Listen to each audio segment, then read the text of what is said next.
Ladies and gentlemen, what's going on? Welcome to episode 165 of the ItsObviousGaming podcast. I'm Preston Pugh and I am joined by my two best friends, Garrett Drake. Good afternoon, gentlemen. And Jacob Alka. Hello, Preston. Hello, Garrett. Hello. Hello. How are we doing this fine Sunday afternoon? I'm doing pretty well. Fun fact, we have filtered out the air already, so we don't have to make that awkward pause we make week in and week out here on this podcast. But this week was great because it was one of those weeks where I said out loud what a time to be alive, indeed, because there is a whole lot of fun stuff to cover this week. And you said that out loud to yourself? I did. Did I even say that this past E3? I don't know if I did. I don't think you did. I think you did. I did? In our first video. Is there anything that really warranted that this year? What a time to be alive? Yeah, because, I mean, Last of Us, I mean, I think I'm one of the few people that, I mean, it looks beautiful, but it didn't really blow my mind from a gameplay standpoint, per se. How dare you?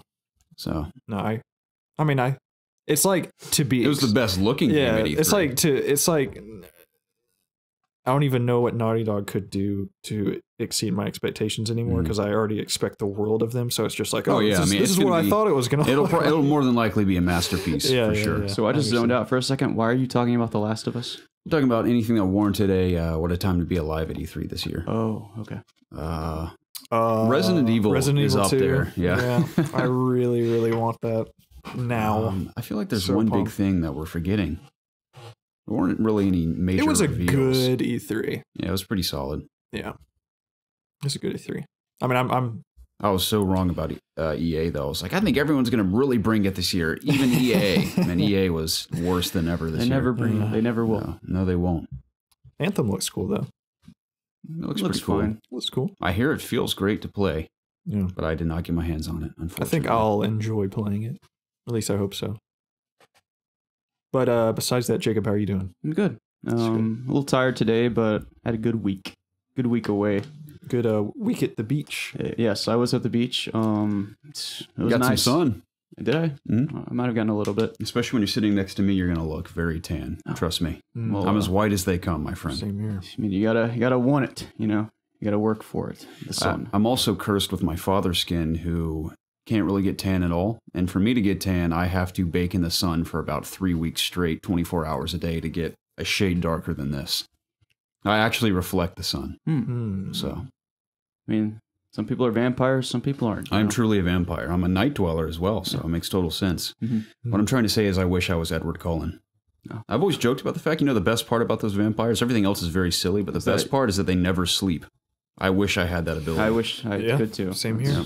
Get so much stuff done. I know. You waste so much time sleeping. Don't get me wrong. Love sleeping when I'm exhausted. Great feeling. But if I didn't have to sleep at all and never felt tired, it'd be the best thing ever. Yeah, I mean, just to keep it short and sweet, I did nothing, absolutely nothing the whole week. I just laid out, spent some time in the ocean, rode the waves. Did you ride a boogie board? Oh, yeah, I had a boogie board. Nice. Oh, yeah. You bring your Switch out there? What about a skim Not board, on the beach, dude? but I did bring my Switch. Had a lot of Octopath time. Okay. Which I'll talk about a little bit. But what'd you just ask, Garrett? What about a skim board? Did you use a skim board? No, God. Okay. You ever try one of those? I think I've outgrown that, yeah. I used to do it all the You time. haven't outgrown the boogie board? I feel like skim board's like what all the cool guys Boogie board's do. more like, I'm just out here, I'm just going to ride the waves. I'm just cruising? chilling. Yeah. Were there any big enough waves for you to go more than 3 feet? No. Yeah. Okay. You're essentially part of the reason floated on a boogie board. Yeah, part of the reason you have it is because you're just floating on it. You see the Meg out there? Yeah. The Meg's been on the loose. Oh, yeah? That's the best movie title I've ever heard. The big shark the thing? Megalodon, yeah. The Meg. The Meg. Oh, that's what it means. It's a Megalodon. I haven't made seen that that. connection. I kind of want to see a matinee of that just for fun. Maybe one day this week I'll go see it. But yeah, one thing that I'm thinking about right now, it's kind of random, but we had a really good pineapple drink while we were down there. We had it was pineapple rum. Pina colada? Yeah, I was going to say, is it a pina It's colada? not a pina colada. There's this thing called a pino colado? It was like a pineapple coconut drink. But that's Pina colada. Yeah. I mean, it wasn't called that, though. It was something weird.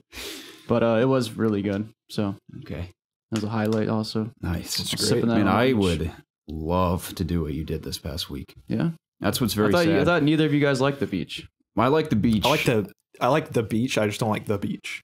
I don't dislike the beach as much as Preston does. I don't like to go on the beach, but I like to be at the beach. Like so you like around the environment of the beach. I do. I like actually being there. I like the boardwalks and like the sound, the beach waves. town. Yeah, going to like the seafood or just that feeling of being at the beach. But I don't like being on the beach. You're gonna hate this, but part of what I love about being at the beach is the feeling of a slight sunburn and the smell of the ocean. Dude, a slight like a sunburn restaurant. Coming in from the beach, taking a shower, it's a little stingy, and going to have a nice dinner. It's incredible, and then you just crash hard after that too. Yeah. So, but I definitely did that several times. I had this grouper at this place called like the Red Grouper Shack or something. Yeah, this grouper was out of this world. It was so good, probably the best fish I've ever had in my life. Nice. And I'm not a big fan of fish. I have this weird mental thing when I'm eating fish. Scales? No, that that like they didn't properly debone the fish. Okay, there you go. Oh, I know what you're saying. Fish bones, like the slightest crunch, you think it's a bone. Yeah, those little like toothpick bones, dude. Oh, I think I had a bad experience as like a kid. We would go to like the lake and we'd catch a crappie or. I know some people call it crappie. Some people call it crappie. I don't know which. I prefer crappie. Crappie, yeah. But we would crappie like fish. We'd what's the word used? Like scale them or skin them, whatever it's called. As a kid, my family used to do that all the time, and I bit into one time, and there's just like a little bone in it, like sent shivers up my spine, and it's just like every time I'm eating fish, I'm expecting to bite into a bone, and it just I can't do it anymore. Yeah, so. Growing up, I had friends that weren't you guys. Shocking, I know, but I grew up with a bunch of other guys that I used to hang out with in my old neighborhood, and we went up to this mountain. I don't remember. It was some mountain in North Georgia, and we used to go up there and catch trout for like a weekend. We would camp out. It was fun. But at the end of the weekend, we'd gather the trout that we caught up in the river, and we'd skin them, and we'd cook them that night. So I kind of went through the whole skinning of fish and taking the bones out. So it doesn't really scare me. I mean, there were times where, we didn't get all the bones, but, obviously you don't swallow it. Yeah. So... And I think I use that as just a good excuse to just not eat fish, but I don't think I really like the flavor of it anyways. Yeah. I'll eat like fish and chips, like a fried cod or something like that. Yeah, or it's basically a chicken tender, but exactly. It's just fish. Yeah, for sure. But that's about as crazy I'll get with fish. Has always been one of my favorite meats. No, like crab cakes, and like lobster. I almost got crab cakes. I'll do shrimp all day long. All about the shrimp too. Yeah, for sure. I'll do that seafood. It's just like the fish. I'd like to drive to St. Augustine, where my grandparents used to live, and go to Osteen's and just hang out on that beach for a few days. Fantastic. And just hang out around downtown St. Augustine. Gotcha. Awesome bar there, where with any drink they give you a free house cigar. Nice. It's a cool place. I had a cigar with my dad too. It was nice. My dad and I have cigars. So they've been just sitting in our pantry since December, and we haven't smoked them yet. I just want to throw those out. Yeah, I might eat it. I don't know how long they sit. I might use the seasonings of the tobacco on a steak or something. Okay, you let me know how that goes. Yeah, well. Well, that's really good, Jacob. Yeah, that's my week in a nutshell. Nice. I can't be mad at the gentleman next door for mowing his lawn, because, we all have to do that, but I find it hysterical how the moment we start this podcast, he's pulling the string to start the lawnmower right next to the window. So that's a shame. I was excited about filtering out the air, but now I got to deal with this lawnmower. Good luck. It's death. Anyway, my week was not nearly as pleasant as yours, Jacob. It wasn't bad by any means. I just worked and played video games, of course, but I cranked out a handful of YouTube videos this week. First time in a while, too, mostly for our channel. I saw. Did the Red Dead trailer reaction, which is whatever. Cranked that. It's funny, both videos I put out I think all three actually were... That got excellent views. It did, yeah. I was hoping to do a little better than that, but it's doing at least way better than most videos do on our channel. Yeah. It's funny how reaction videos just always do so well. You react to anything, it's going to get a lot of views. Yeah. But I had fun doing that. We'll talk about Red Dead here in a little bit, of course. Also did a Hunt Showdown Let's Play. In a way, so that was kind of cool. It's sort of a Let's Play versus it was a cross between a Let's Play and me just talking about. I don't even know. I can't remember what my goal was with that video. I can't remember what I did last night. I'm always constantly having to do something that I forget what I did previously. So that exists. The hunt. You should put that on your resume. Well, yeah. I can never remember anything. Yeah. That's what happens when you have your hand in like 8 jars at once trying to pursue so many things. It's very idiotic. I don't definitely recommend couldn't it to do anyone. what you do. What else do we do? Call of Duty video came out today as of Sunday. Just a fun match, and me kind of talking about the PC version of the game, which we'll also talk about here in a bit. And then I did an Electronauts Let's Play for Connected. It's a Survios VR game for DJs. That lawnmower is so enraging that I could backflip out of my window. I think just the rage would inspire me to backflip out my window and land it like an Olympic backflip and land it perfectly. I would channel my rage into Olympic glory. Anyway, Electronauts is kind of cool. I think DJs are hilarious, but the game is very well What's wrong with DJs? DJs are the dumbest thing on the planet, dude. All they do... I mean, yeah. Because I've literally been taught how to be a DJ in audio school, and the whole thing I treated like a joke. It's the lowest grade I got in school because I made so much fun of it the entire time. Now, the creative process, you have to be a genuine creative person. You have to have musical knowledge to put together a EDM track. That takes a lot of work, and the best tracks out there are great. But when you perform them, all you're doing is there's macros on these boards, and all they do is map which effects they want to go to which controls, and all they do is just push a slider to do a transition. They do a button or turn a knob to change the pitch of a certain part of a song. All they're doing is manipulating a track they've already created. So all people are doing when they go to these EDM festivals is watching someone basically open SoundCloud and hit play and then change the pitch of some stuff, and that's about it. Or maybe pause the music in one part to build up the bass drop or something.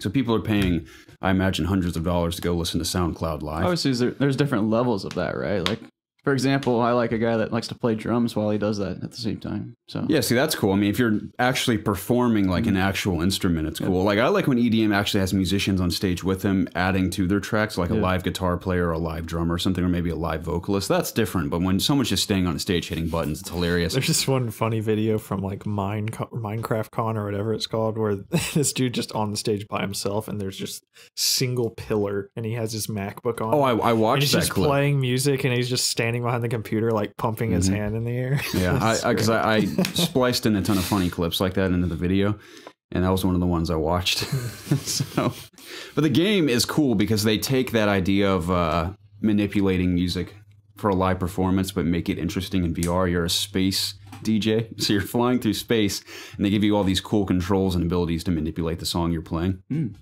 So Survios, I think, is the very best at what they do with VR, and it shines in Electronauts as well. As even though I'm not really interested in the game, it has that same level of response, and even in PSVR, it looks beautiful. It doesn't hardly looks blurry at all.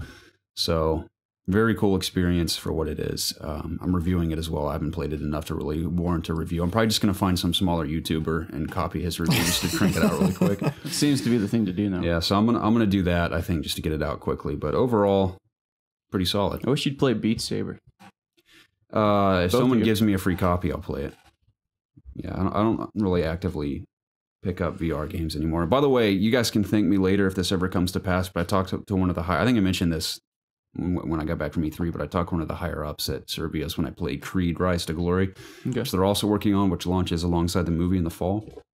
And I pitched the idea of a Spider-Man VR game where you have the acrobatic abilities from Sprint Vector, the combat from Creed, and I think those are the two I compared the most. Because you don't really shoot in a Spider-Man game, obviously, like from raw data, but specifically the traversal and Sprint Vector mixed with the combat they've introduced in Creed Rise to Glory, and that you can make an amazing Spider-Man VR experience. And I was like, what if you made a Spider-Man game, quote unquote, but it's not called Spider-Man? They're like, well, we could do that, but we'd also like to actually get the license for the character and actually make a Spider-Man game. Like, we really like that idea. I'm like, well, please do it. So if it ever happens... I thought you probably were directly. They're like, check out this idiot trying to pitch us ideas. I told him, I was like, I know this is ridiculous, and I'm pitching this to you, but I've always dreamed of this. I thought you were bringing this back up because you actually they actually announced a Spider-Man game or something. No, that'd be great, but we'll see in time if it pays off. Of course, I will then demand compensation and collaboration and stuff because of that. You have your lawyer ready? Nice. All set up. It's really cool. So, Electronauts, if you like DJing and EDM, pretty cool VR experience. And what is it on? PSVR, Vive, maybe Oculus. I didn't look. I've had the urge to play Moss out of nowhere. I don't know why. I hear great things about it. Yeah, it's just. I know they. I think Kind of Funny had that dude on. Maybe that's recently. why. Maybe that's why I thought about it. They had the mouse on the podcast. Oh yeah, yeah. Quill, I believe his name. Yeah, I might get it for PSVR because I haven't set up my Vive yet, and that just it's not something I really want to do right now. It's a lot of work. I think this guy is really a lot of work, but enough work to where I don't want to do it. You're really bothered, Garrett. This guy's mowing the same square of grass, I think, intentionally to harass us. It all goes back to when my buddies and I tried to ding-dong ditch him and hid in the worst place ever, and he just walked up on us like, hey, kids. We were like, hey. It was cringe to the max, man. Cringe to the max. And I think he's hated us ever since then. Also, my sister and I used to be scared of him. So he always used to come ring our doorbell for whatever reason. And he knew my sister and I were home, but we wouldn't go answer the door. And he'd get so pissed. So I'm pretty sure he knows we're podcasting right now. Probably. And he's just mowing the same spot of lawn until it's dirt. That's got to be it. So he won't go away. Well, I mean, mowing the grass takes a bit of time, you know. I'm not in the same spot right there the entire time. It might be a rough patch, you know. What's your technique when mowing the lawn? What I like to do is make a ring or two around the yard, and then I do diagonal lines across for the rest. Has to be diagonal? Yeah. I mix it up. You do diagonal? Okay.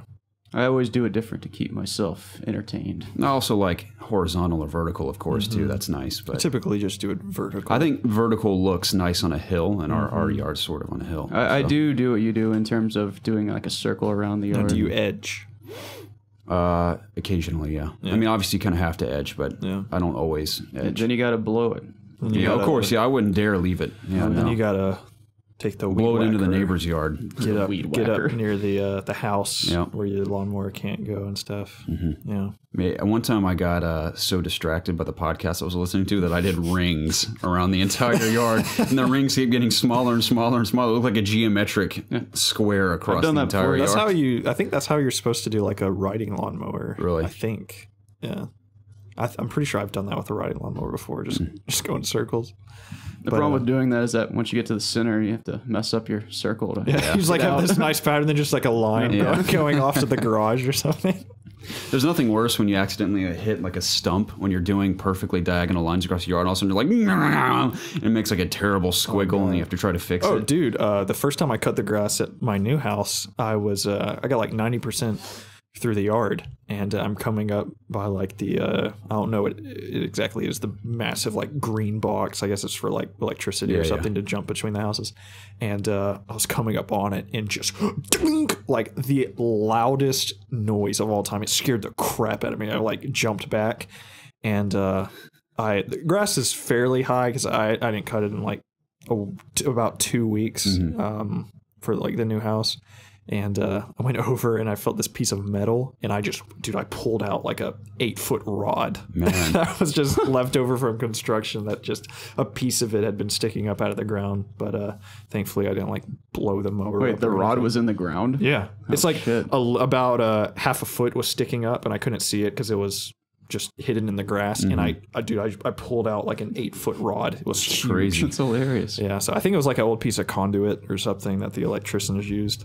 But anywho, Garrett, besides DJ Master and Call of Duty, you play anything else this week? Of course, I played some Hunt.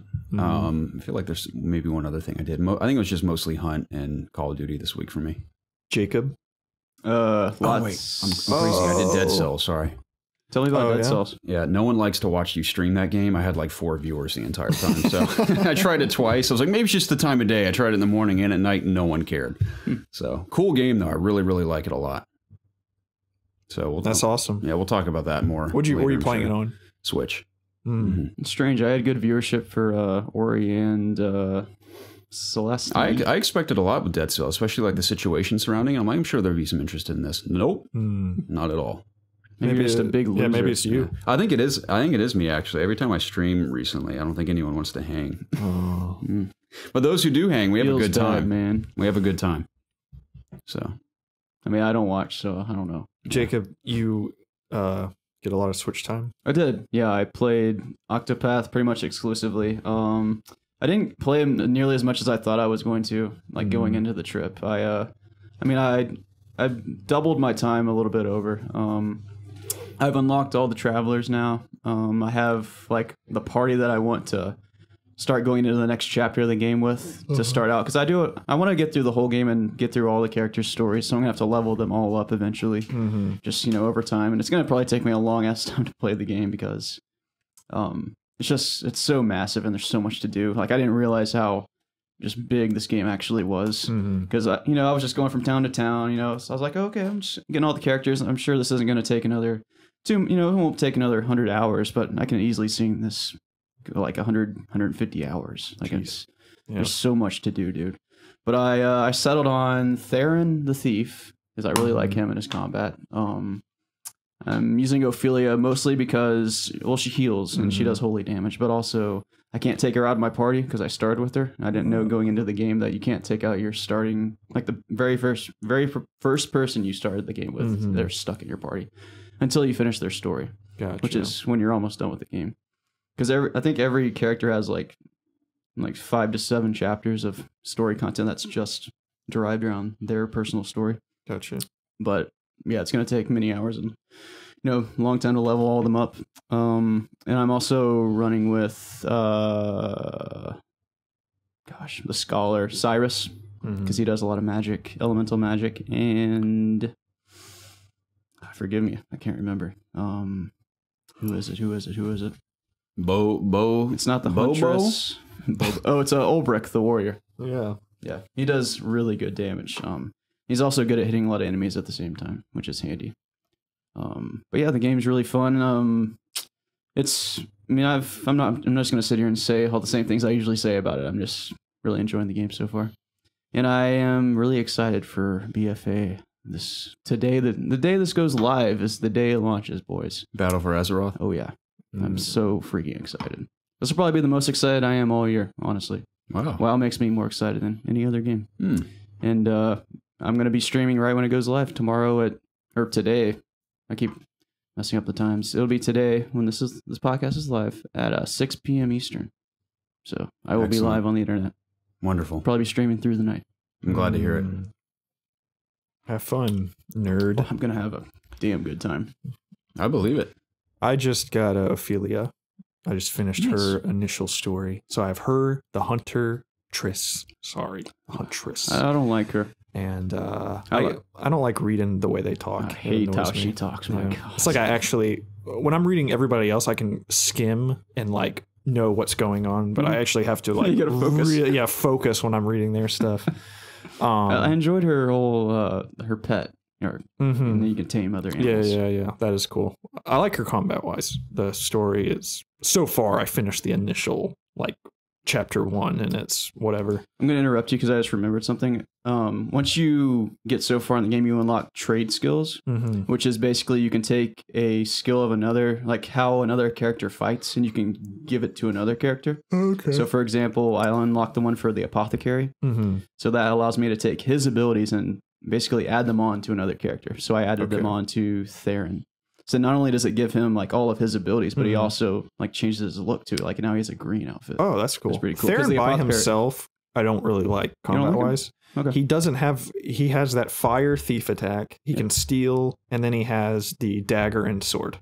So there's not like a lot of, if you're fighting is like not weak to just those 3 things, or kind of just. See, what's like, good about that is that the whatever. apothecary has an axe, so it adds that to it, and he also does ice damage, so you also get that. Okay, it seems like everything I'm heal. fighting recently is not weak to daggers or swords. That's the thing, though. Like depending, like the game kind of when it first starts out, it caters like the enemies are weak to things that you have access to. Yeah. So since you're up in the top, you're not going to see those weaknesses yet until you get to like Cyrus, because he has ice. Gotcha.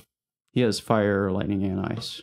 So I understand. Yeah, I haven't been able to play that as much as I would like to. For some reason, I still can't get focused in it. I love it every time I play it, but I have the same problem. Like when I'm at home, I'm not really into the mood to play Switch.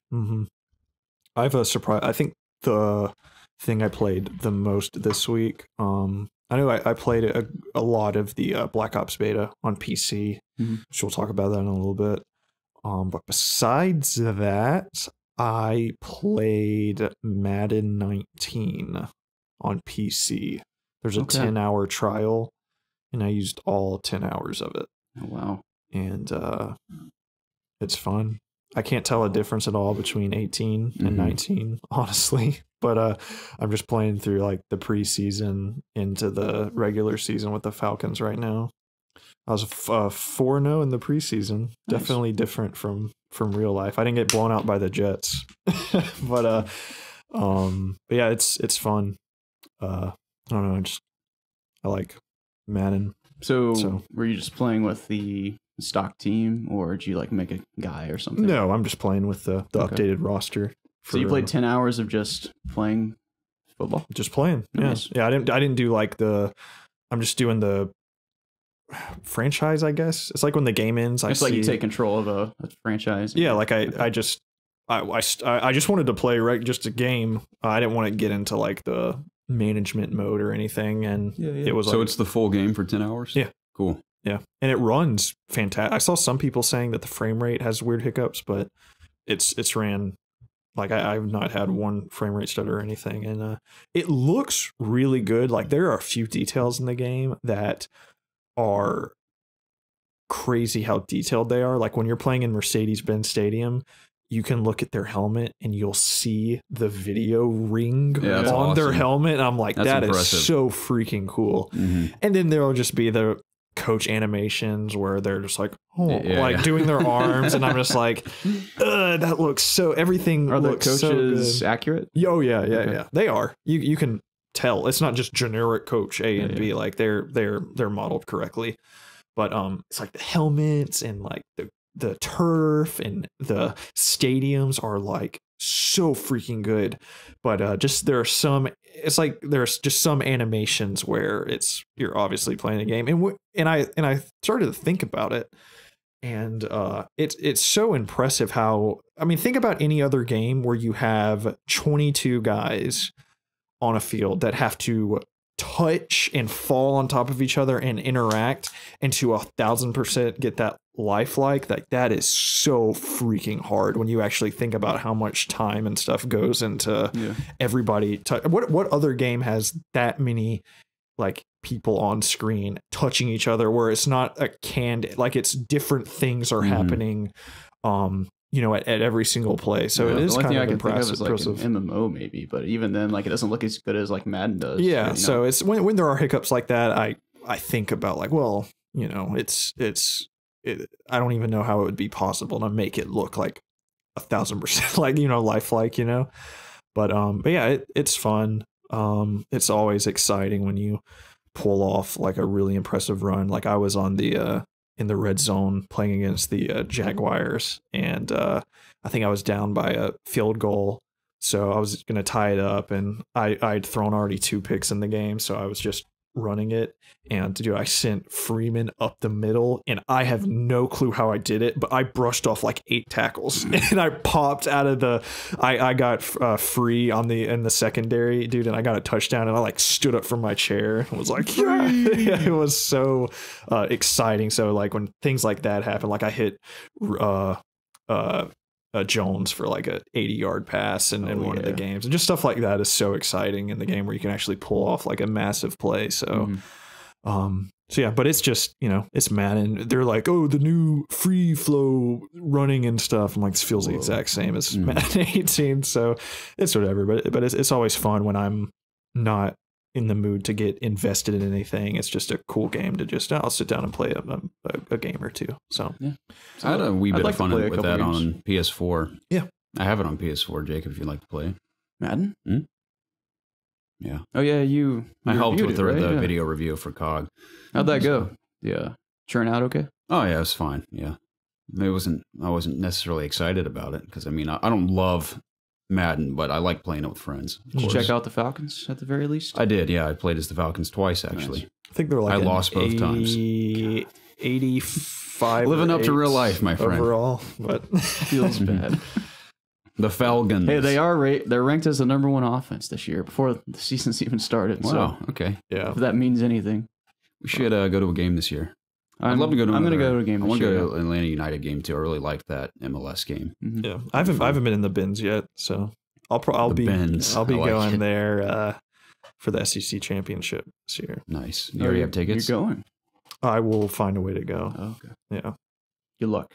We'll be there. Don't spend too It'll much happen. money. Georgia will be there. No, it'll happen. Yeah, we'll be there. So, anywho, that's honestly, I think all I played this week. So, if you want to talk about Black Ops, we can talk about that a little bit. Cool. Did we talk last week about the console beta? I think we mentioned it. Yeah, so I guess we don't need to reiterate. I guess we should just specifically talk about just the PC version, so we're not just saying the exact same thing we said last week. I mean, it's Call of Duty is terrible. It's the same thing as Black Ops 3. Yeah. It's just reskinned, and Activision just wants their money. So that's pretty much all I have to say. Same. Thanks. Anyway, let's talk about a more important game. Smash Bros. Ooh. Just kidding. We'll get there. In all seriousness. Was that this week? That was. I was hoping one of you guys had paid attention to that because I did. Not. Okay, good. I kind of did. Okay. I saw screenshots. I saw the Simon Castlevania Belmont, guy. Simon and Richter. Okay. And then, of course, Croc guy. King K. Rool. Yeah. Yeah, what's he from again? Donkey DK. Kong. Okay. Because I knew I recognized I'm not sure him. which one. He's just the bad guy in Donkey Kong. He wasn't in Tropical Freeze. Oh, in the like classic Donkey Mhm. Kong, he's the main He looked guy. familiar. Guess Yeah. Tropical Freeze isn't a good enough game for I you. guess not. Anyway, Call of Duty. But yeah, that's cool. I didn't think they'd be introducing more characters. I for some reason got the impression that that you get initial Ridley, reveal was everyone. everything is here. So Mhm. I was honestly surprised to see That is. I those kind of two. expected more. Then there were like a bunch of assist trophies, and then there's like 103 stages. Like this Mhm. game is It ridiculous. is. It's true. I mean, Ultimate Super Smash Bros. Ultimate truly is the title to describe it Yeah. because it is Apparently, there's like ridiculous. tons of Pokemon that are in the game that you can get from the Pokeball item. It's cool. Like there's, Yeah. I think there's at least 20. I saw the Ditto, Nice. where it actually takes shape of you or something, Oh, yeah? and will help fight. So that was pretty cool. Hmm. But you can play like any of the tracks from the soundtrack and put your Switch in sleep mode, and it'll still play the music awesome. and stuff. So yeah, Wow. I showed a chick put her earbuds in and put the Switch in her purse, walking around listening to Smash Bros. That's great. music. That's not inconvenient at all. So- Having a big Switch. Yeah, super pumped for Smash. But anyways, yeah, back to Call of Duty. Runs great on PC. Yeah.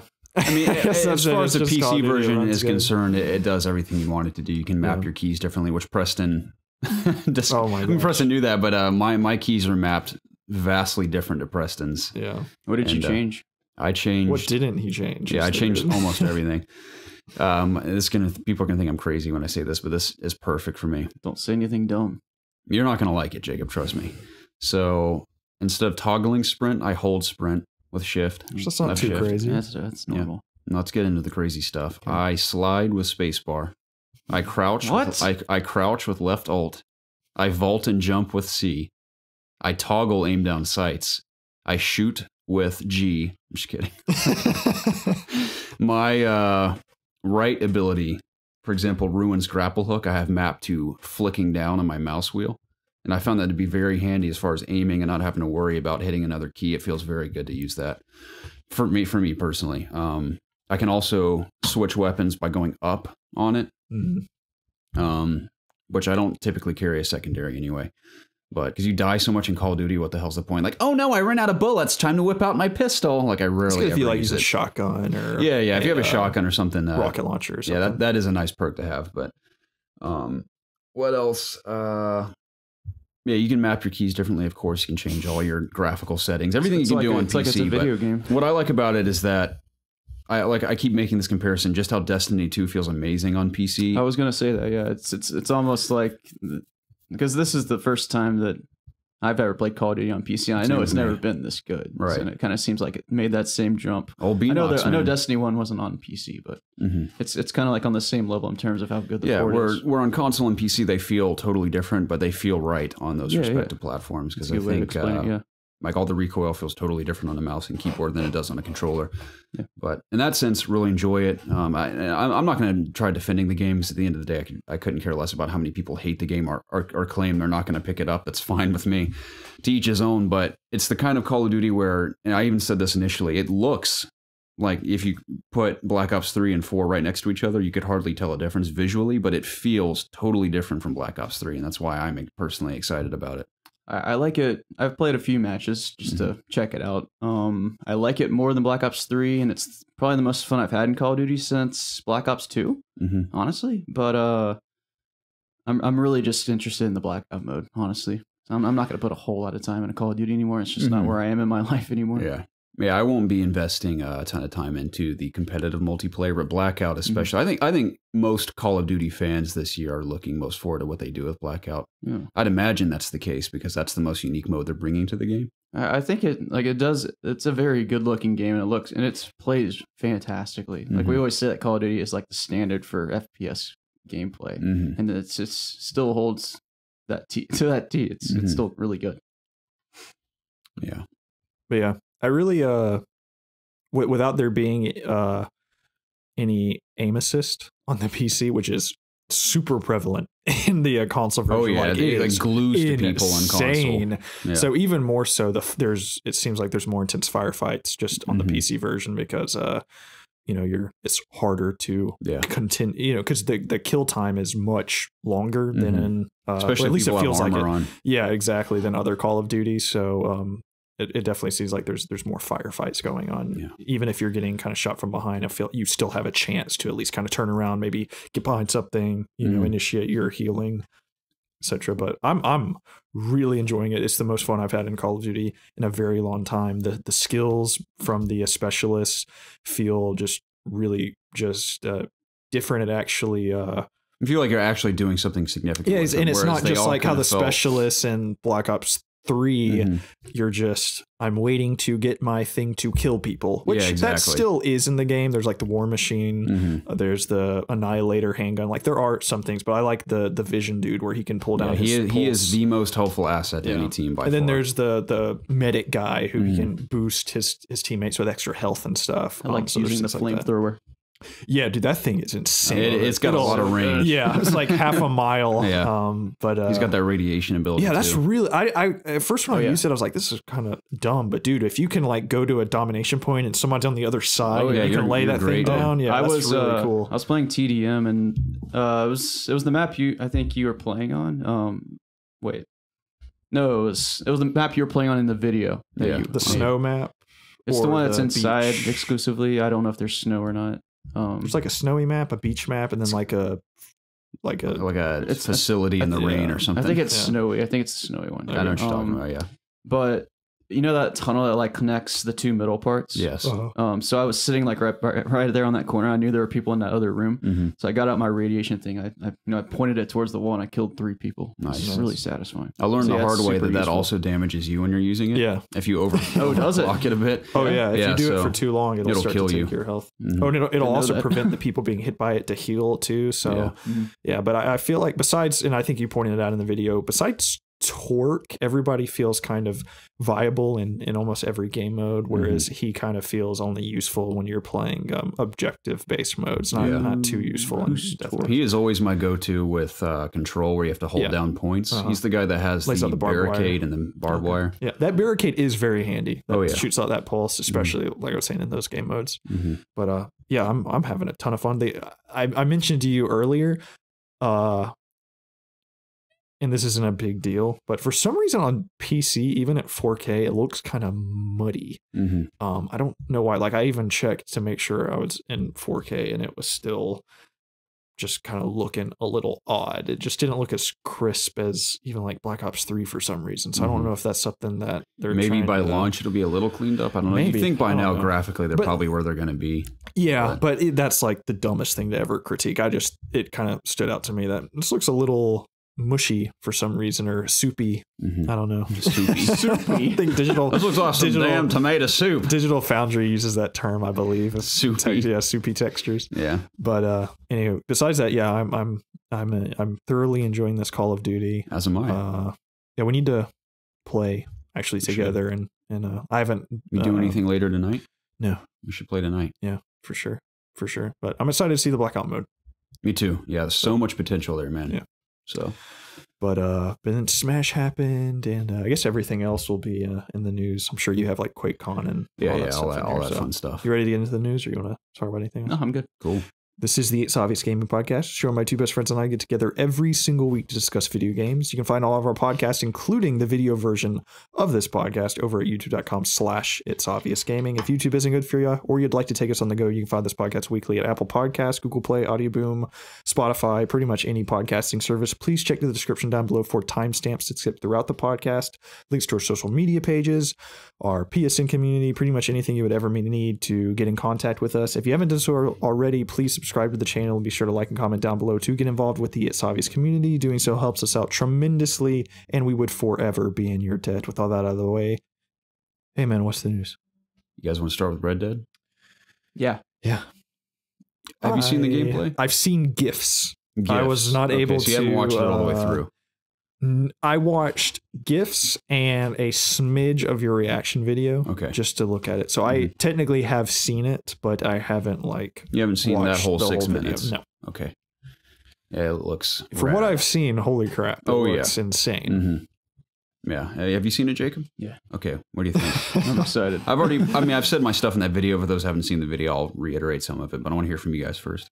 I'm just going to echo things that you said in your video, but the game looks so expansive. I don't know, I just kind of assumed going in that there was just going to be a lot of desert and stuff, but I was kind of surprised that there's going to be kind of a few different biomes. Yeah, forests, swamps, deserts, mountains, even heavy snow. I'm sure the seasons change throughout the game as well. That scene where they're just going through the snow with that lantern. I mean, that's obviously the first thing that jumps out at you is just graphically it looks gorgeous. I mean, it's all about the lighting too, man. Like the lighting breaking through thick clouds, or like the sun setting on a giant mountain. Looks so good. Yeah, I mean, this is the first thing we've seen from Rockstar built for this generation, and it's just it's crazy what they're able to do in a massive open world game and get it to look as good as it looks. And I have no doubt that it's going to run fine too. I have no reason to doubt that. I've never had any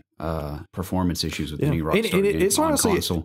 Impressive to look back at GTA 5 and just imagine that game running on like a 360. Yeah. So, and even on PS4, even though it was like an up-res version, it ran and looked outstanding. So imagine what, like you said, built from the ground up for this generation in development for 8 years. Bear in mind, did you know that? No. Yeah, with the IGN coverage they did when they wrote about it before they showed anything, this game has been in development for 8 years with all of Rockstar working on it. Of course, there's a part of Rockstar that works on all the updates for Grand Theft Auto Online and everything, but as far as the grand scope of Red Dead, all of their teams have been in unison working for 8 years to craft this game. Yeah.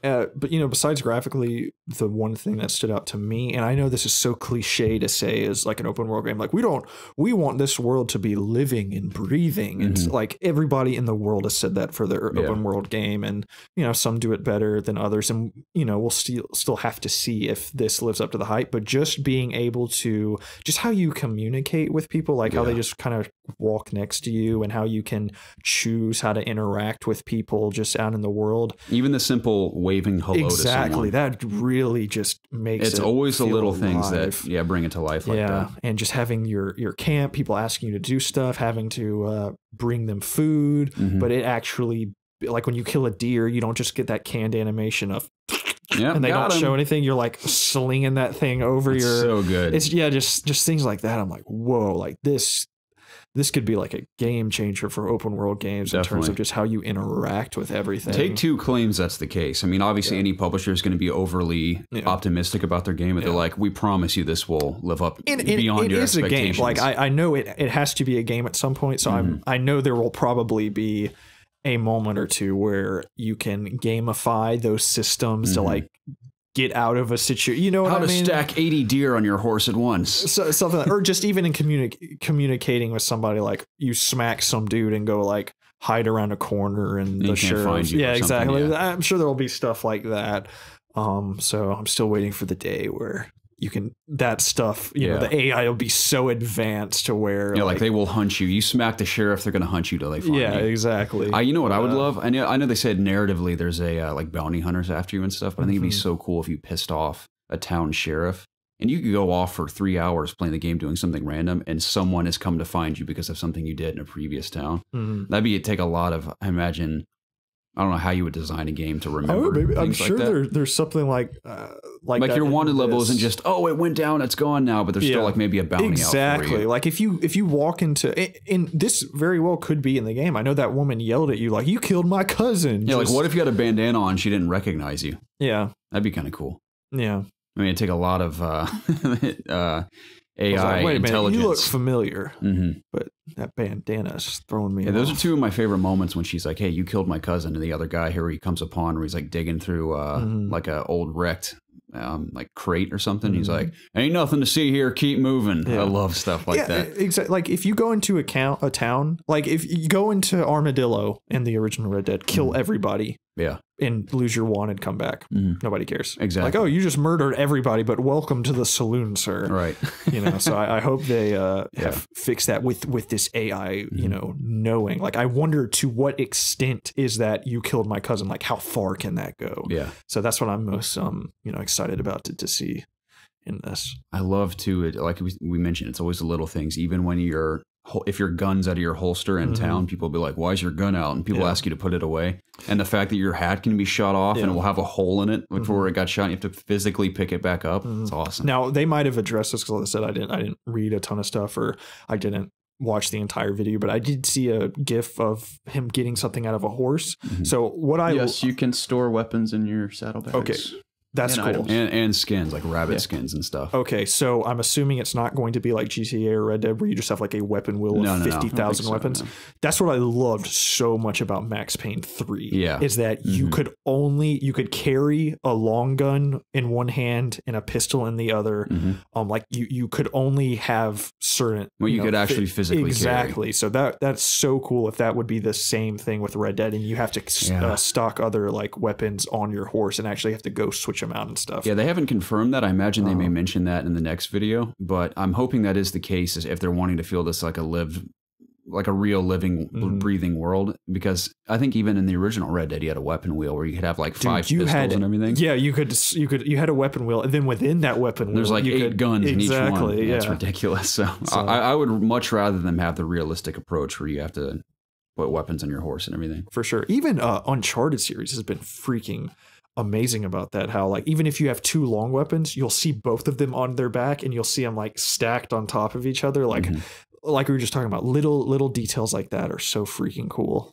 I'm hoping in Horizon that her spear appears on her back. Whatever weapon she's carrying, it shows both of them. That always kind of bugged me a bit. Yeah. I mean, it's not a game breaking situation, but presentation wise, I always appreciate that. There's just little things like that. That's why it wasn't my game of the year last year. Because of that reason alone. Yeah. That was definitely a hindrance. Link can carry like 50 swords. That's fine. What else is something? Of course, all the like you mentioned, the locales are exciting. I like the shot of him kind of wading through the swamp, and there's a gator there and everything. I didn't play the first Red Dead, so I don't know this, but I really enjoyed the Deadeye gameplay. Yeah, apparently they've revamped that, and they haven't been specific about it. The same for the most part. I know in Red Dead, when you started out the game, you could only slow down time and shoot things, and then you eventually get to a point where you can mark people. You can mark things, and just like that,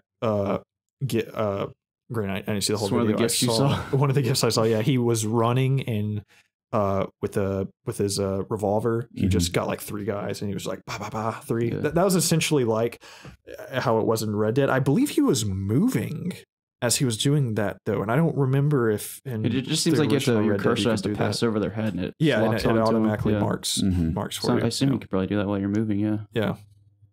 That'll be confirmed in the next video too. I think with missions and stuff. But yeah. Just I in the original Red Dead, like I said, you didn't play it. There was a snow area, but it was like up in the mountains. It was up in the mountains, so there was a forest, but a majority of the game didn't take place there. I think there was a main story mission where you were like getting Dutch. It's up in those snowy mountains. There's one town, I believe, Blackwater, that was more industrialized. And then the rest of the game was desert. Mexico, desert, everywhere else was desert. So I love the shots of just like the really tall trees and being in the mountains and stuff. Oh, dude, that first, like when the demo first starts and he's just up in just the mountain range, like that's insane how good that looks. So another thing, I talked to my uncle about if he had seen it as well. He only watched like half of it because he was like, I don't want to ruin this anymore. Like I'm just going to play the game. But my uncle is a vet. Yeah. And when he was getting his a veterinarian, right? Not a veteran. Yeah, exactly. Exactly. Good to clarify. He's a veterinarian. When he was, getting his doctorate in veterinary medicine, he would go on these trips to places down in like Florida where he would learn like horses, how to do surgery, all this stuff on the horses. And there would, I don't know what's wrong with the horse, but anyways, he would have to watch a horse walk for like hours to see if something was wrong. And that's the first thing that stuck out to him, is the way the horse moves. He was like, that is the most realistic. He's like, and I've watched horses just walk for hours upon hours to find out if they have a limp or something.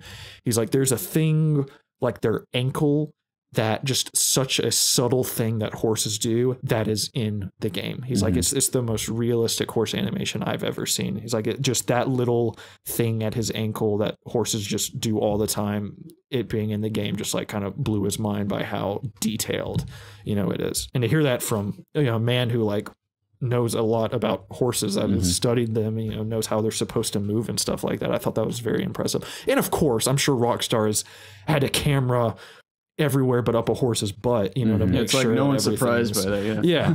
But I just thought that was cool to hear that from him. Yeah. So I love the bond they're talking about with your horse too, and just multiple horses. Like, oh, this is a workhorse, good for carrying loads of lumber and stuff. And this is a horse meant to traverse the open world quickly, or one that's akin to combat and stuff. But that's what's even crazier about someone popping your horse. Like, I imagine if your horse gets shot in the leg, I think I read in the IGN coverage where you have to craft medicines to properly heal it and stuff, and if it gets killed, obviously it's just gone. Yeah. What if that was an option too? Like, oh, there's no way I can heal I'm this sure horse. You can do it. Think about it. If your horse gets shot in the leg and it can't make it all the way back to your camp, I imagine you can just put it down. What if you're about to starve and you need to eat? You just kill it. Crawl up inside it to get warm. Yeah. There you go. Like a tauntaun. Yeah, just from what we've seen so far, it looks awesome, man. I'm so excited. My hype meter went up significantly just kind of reading and seeing some of that stuff. So I had a feeling that the coverage was going to start soon, and they're going to push it from now until obviously launch day. I wonder if it'll be every 2 weeks, or if it doesn't come out till October, I imagine we'll get 3-4 videos max. So probably in another couple weeks we'll see the second video. Just hearing all these different systems, things I didn't even think about, like building base or having your base and the horse system and things like that. Like I want to be surprised with more, Me just too, all these different mechanics. So I really want to try and not get too into the I would like to be surprised about this is a type of mission you can do in this game, or here's something really specific. How crazy would that have been not knowing about like the horse or the interaction with people and stuff. Granted, that came up before this, but just that would have been such a surprise to see that for the first time. So yeah. So stoked. Very cool. You guys want to talk about next? You want to talk about Quakcon?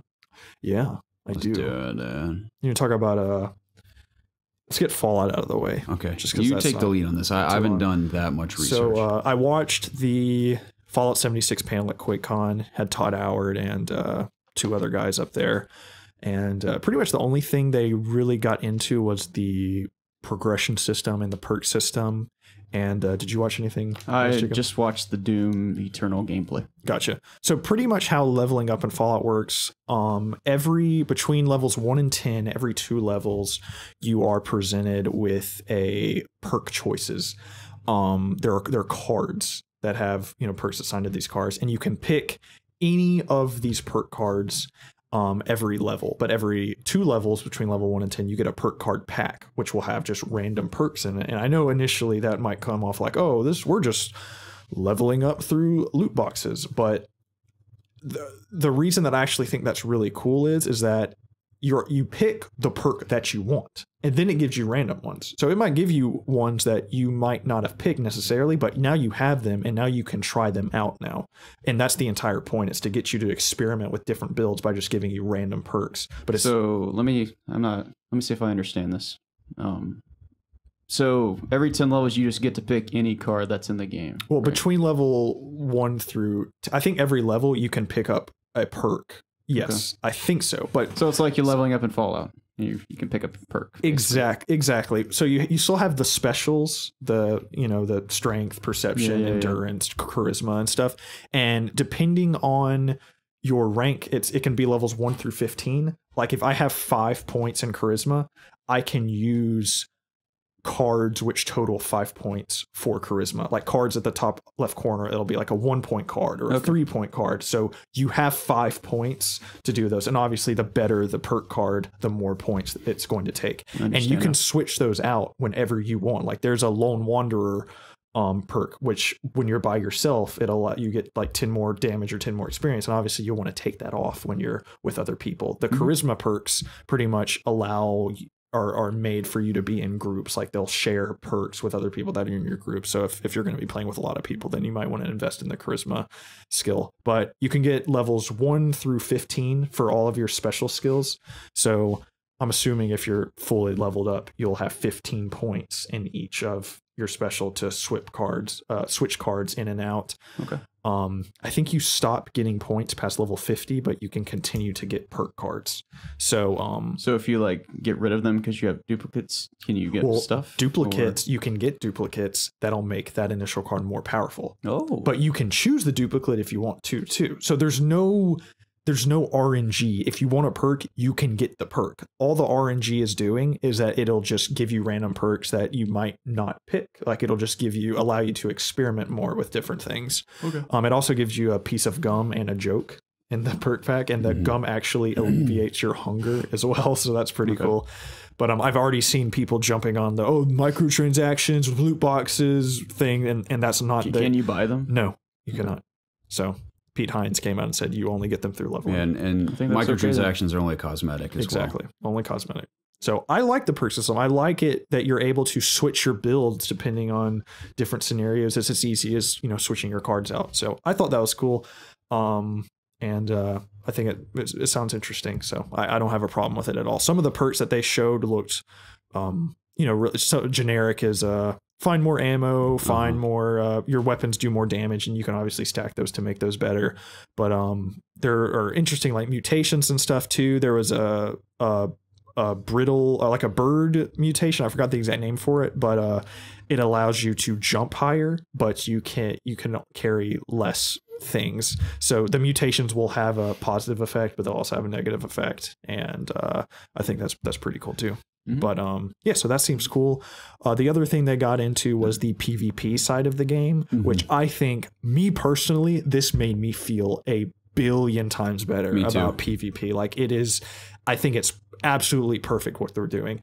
If it turns out the way that they're explaining it, then I think people will have way less worries with the PvP aspect of the game. So you can't even be involved in PvP until you're level 5. If you shoot me, it's essentially like you're just poking me. Like, hey, I want to fight. It does a little bit of damage.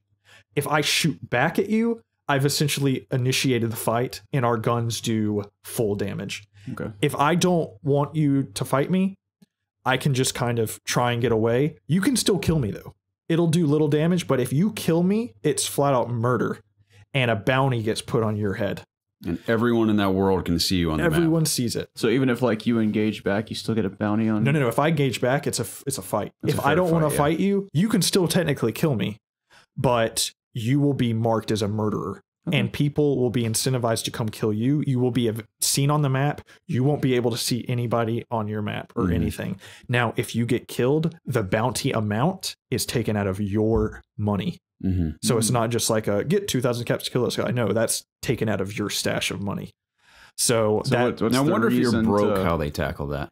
I don't know. I'm sure. Yeah, like what would compel me to want to kill people then? I think that's the point, is to try and get you to not just randomly murder people. You can if you want to. Like they don't want to just take that out. Yeah, but I think I'm trying to like.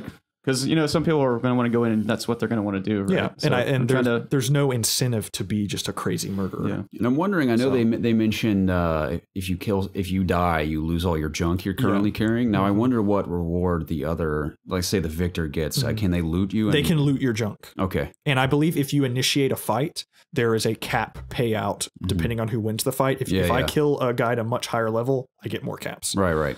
So, I think they seem to be a big emphasis on junk as well, because the game's so reliant on building things, which I love, because that was one of my, like I've said, my favorite aspects of Fallout 4 is the building. Yeah. So I like that a lot. And I like there being a consequence for dying. Yeah. So you're not losing your guns or anything. You're just losing the jump that you accumulated. So if you're trying, I think they use this as an example. If you're going into a high level area, you have a bunch of junk on you that you've been getting, it kind of makes you think like, do I want to risk it, or do I want to go back to my base, store all my stuff, and then try and tackle this? So I think you can maybe go back to where you died to and get your Yeah, that was junk good. back. I think you can. I think they said that. Is that how you come back alive, or you just spawn somewhere? I think you spawn at any of the locations that you have unlocked or back at your base. I think you can pick. You can also go into passive mode as well. So kind of like in GTA, if you don't want to be bothered. What that does as well is that's to prevent griefers. Like if you're fighting a monster and somebody jumps in front of your bullets to take damage, then they'll initiate a fight with you. Yeah. There's a way, if you're in passive mode, it won't even allow you to shoot at other people. Okay. So it'll like do that thing where you can't shoot any bullets, or that, or it won't do anything. Yeah. It'll do either. Because I don't know if it's in Fallout, but like in some games when you try to shoot an or a friendly, you can't just won't shoot or anything. Yeah, I'm not exactly sure how it will tackle that. Okay. But I also mentioned what's the fast travel situation again? I know you can travel to Vault 76 and your camp. You can do that, and I think if you've unlocked areas, okay, you can fast travel to those as well. Cool. Still, they say the world is so big that I don't think running into people is going to be a massive thing. You can see people on your map, but if you go into sneak mode, you disappear from the map. So that's fine.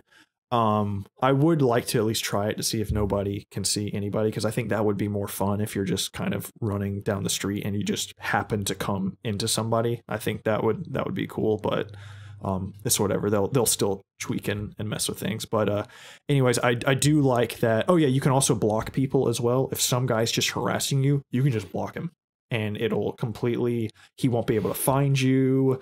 I think it will not allow him to even kill you and stuff. So if there is a guy just driving you crazy, you can solve that situation by blocking him. So seems like they're going a long way to, reduce griefing. Yeah, it seems like they're, because people were like, oh, I'm going to be a raider and stuff, which I guess you could be, but they're giving every option ever to block you, to put a bounty on your head. Like it seems like they are really trying their best to kind of make you not want to play that way. But they, and I agree with, because some people say, well, let's not allow them to kill you. I still like that they're able to kill you, because it's post-apocalyptic and it kind of immerses you a bit more. Like, I could lose my life. Yeah, exactly. So. And like I said, it puts a literal bounty on their head. And I think if you're also killed by somebody, you can enact a revenge on them, which will give you more caps back if you can go kill them.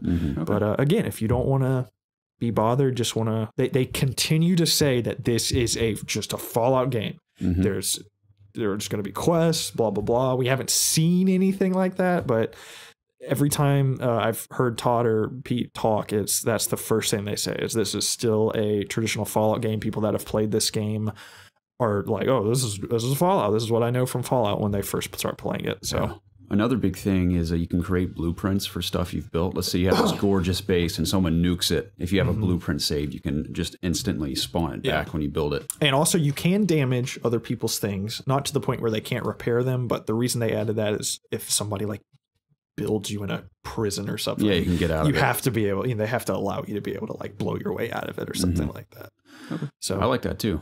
But yeah, the more, man, I'm already pumped for 76. Like I'm insanely excited, but just hearing him kind of clarify more things about, because that was the main thing I was kind of little about was the PvP side of it, but everything he said I'm 100% on board with. And it seems like from things that I'm reading on Twitter, a lot of people seem to be really okay with everything they said about that aspect of the game. What's also great is that any progress made in the beta is carried over to the full game. Yeah, it is the full game. Yeah. I think the beta like literally is the full game. It is basically the game, yeah. I saw something about private servers too. And private servers and mod support eventually coming, eventually. Right? Okay. I think Todd Howard said, like in a direct quote was, it is going to be very complicated. Yeah, no doubt. I can't even imagine. Yeah, but can't even imagine. They say it's going to happen. Modding is a massive part of any Bethesda title, so they definitely want to still keep that for this Fallout game.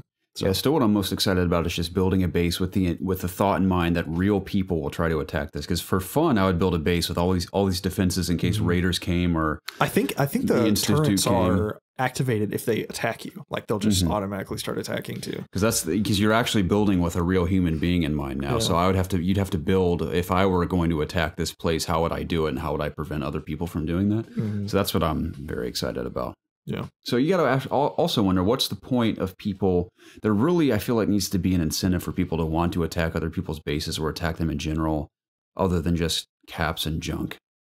I don't know if you, what else? maybe you get like a create perk card off them or something if they kill you. I don't know. It's up for them to create that gameplay. I mean, again, this will be, I'm sure, manipulated a ton From what I've beta heard to from the final version of the game or whatever. Yeah, I don't think that's like the main point of the game. Too. No, definitely it's just not. like it's just like a part. Yeah, exactly. The main port. They haven't really come out and said what the main point of the game is. Like, what's the? I think they're like, you need to rebuild America. Yeah, I mean, I'm sure we're following a narrative. Like, what's the main story like in Fallout 4? You know, finding your son, and then in Fallout 3.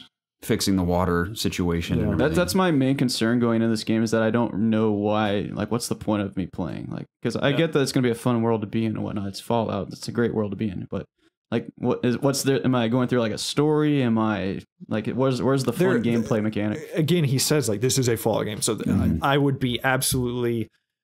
I would fall out of my chair shocked if there wasn't some main narrative to follow. No, don't get me wrong.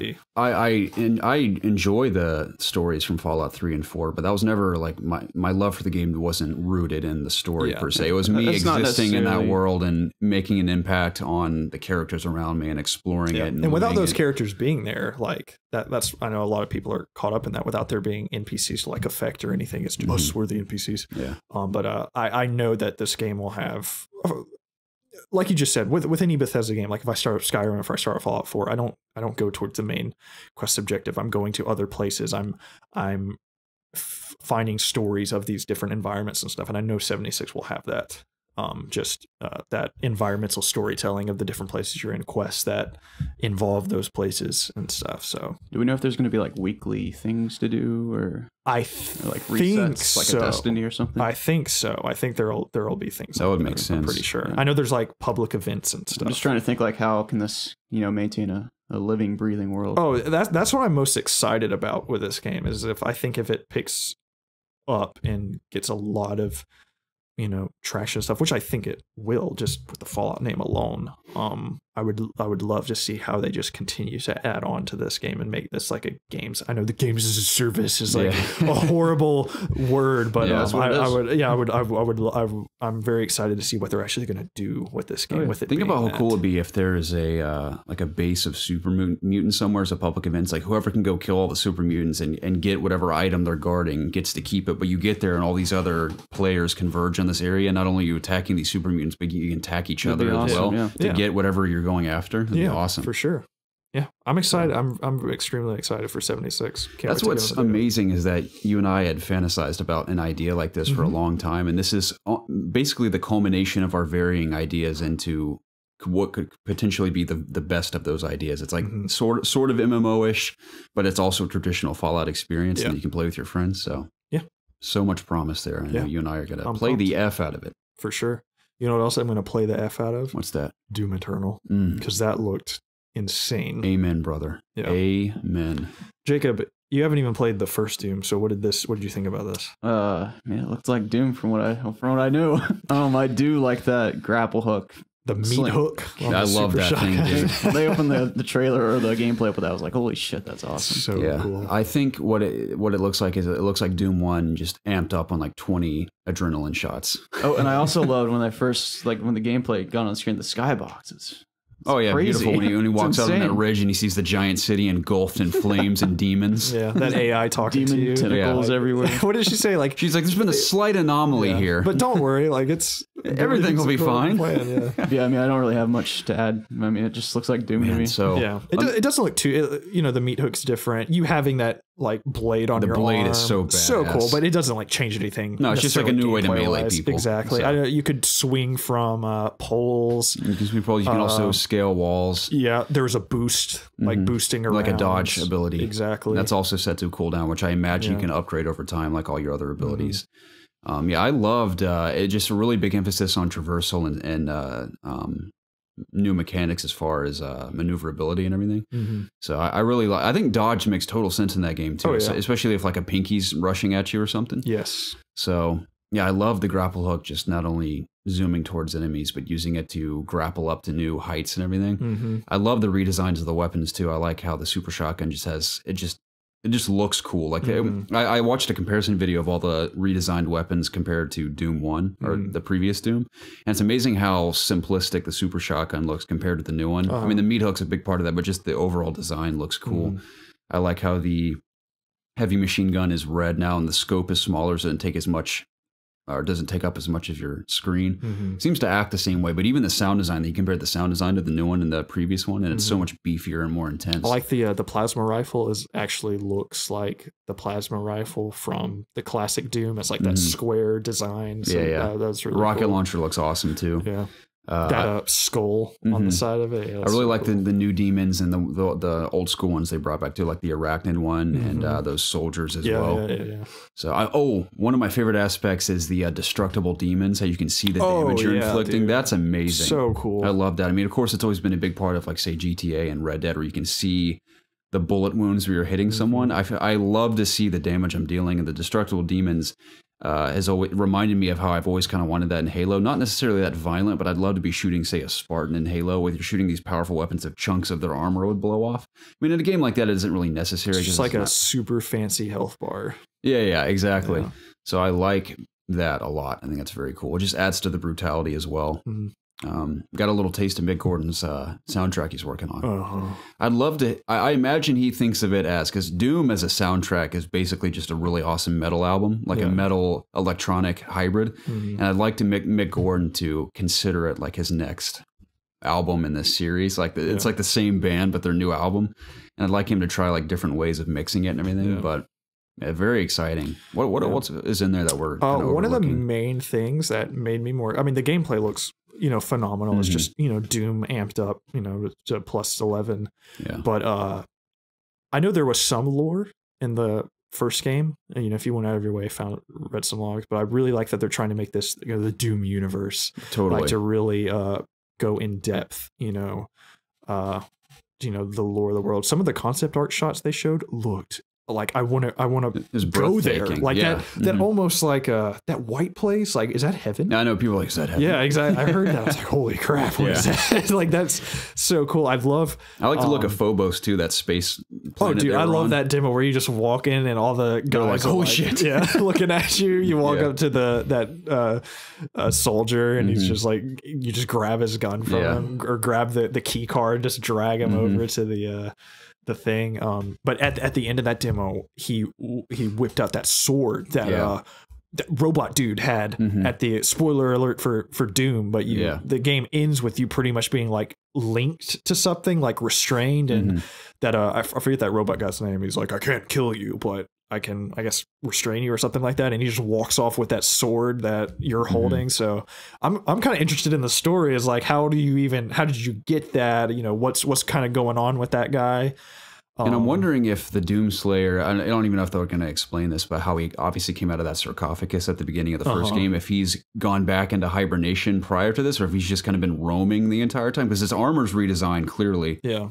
So I'm wondering if he did that himself. Yeah, that's just why I'm interested, because like I said, how just the first game left off. I wonder if I would love for it to just start from just where the first one would be cool. Left off. So they would. I mean, I'm sure they'll explain why your armor's different and everything. Incredibly brutal animations too, with using the arm blade and like shoving that heart of, I can't remember what those big demons are called, but shoving into his mouth and everything. Yeah. So I like the. Did you hear them say on Phobos that giant cannon was the BFG 10,000? Dude, that is so cool. I like that. So awesome. It reminded me a lot of the Gauss cannon, but that spear, like crossbow type weapon. Yeah. That was cool. How you can charge it up and attach like an explosive bolt to somebody. Yeah, that's really cool. And dude, just imagine what we haven't seen yet, weapon wise. I like the combat shotgun too. That like chain mod you can add to it, where it's like a chain gun after that. I hope they amp up like the BFG in this game to where it's just something Just even absurd. more ridiculous. I'm sure that sword will somehow come into play combat wise. We still have the chainsaw.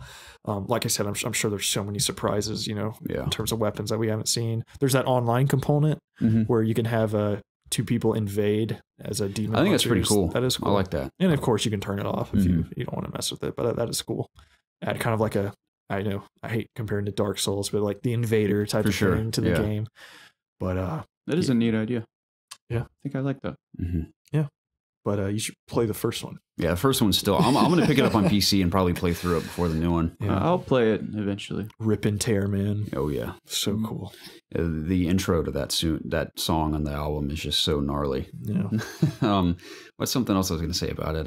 Dude, I'm excited to see what they do multiplayer wise, because I know that was one of the complaints. Even though me and you freaking love the Doom multiplayer, it's awesome. I know a lot of people had complaints about it. I honestly don't even really know the complaints. Honestly, I really didn't look too much into it, but I hope they just kind of crank that up too. Just the whole multiplayer experience. Definitely.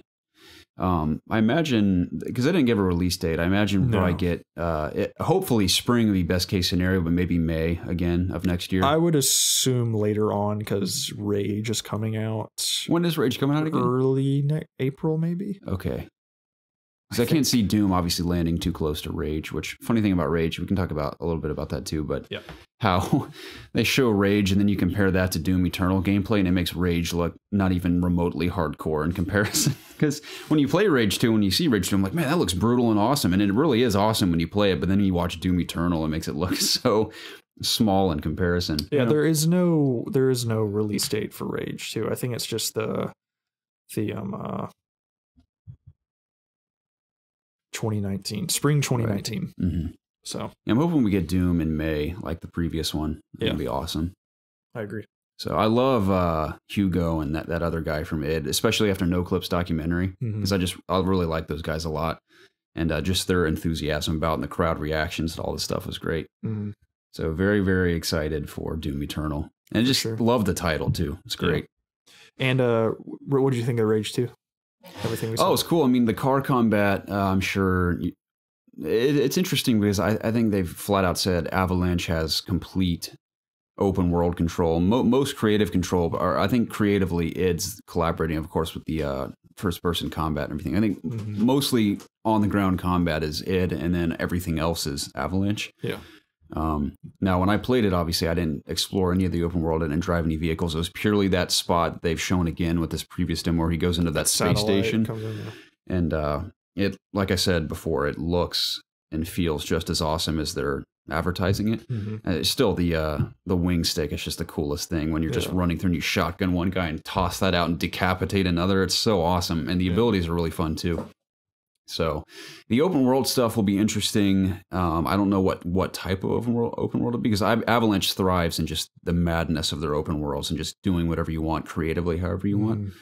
So of course you have those abilities, you have your vehicle that I'm sure you can customize as well. But what will there be to really, I don't know if it'll be anything to really discover and explore in that game. I think they said there's convoys to take down, stuff like that.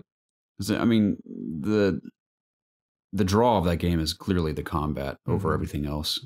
Because I think you and I may have said at one point when we played Rage 1, we're like, oh, it'd be cool if you could explore more of this world. Yeah. But overall, Rage 1 was an extremely linear game for the most part. But yeah, I mean, the combat's the biggest part of it. But I mean, I liked what I saw. I didn't really show too much new stuff. It's like, it looks cool, and I'm sure it'll be good, solid. I haven't seen anything that's making me like jumping out of my seat, yet for this game. But I'm sure it'll be, from what we've seen, it looks really, really fun and solid. I'll definitely be picking it up for sure.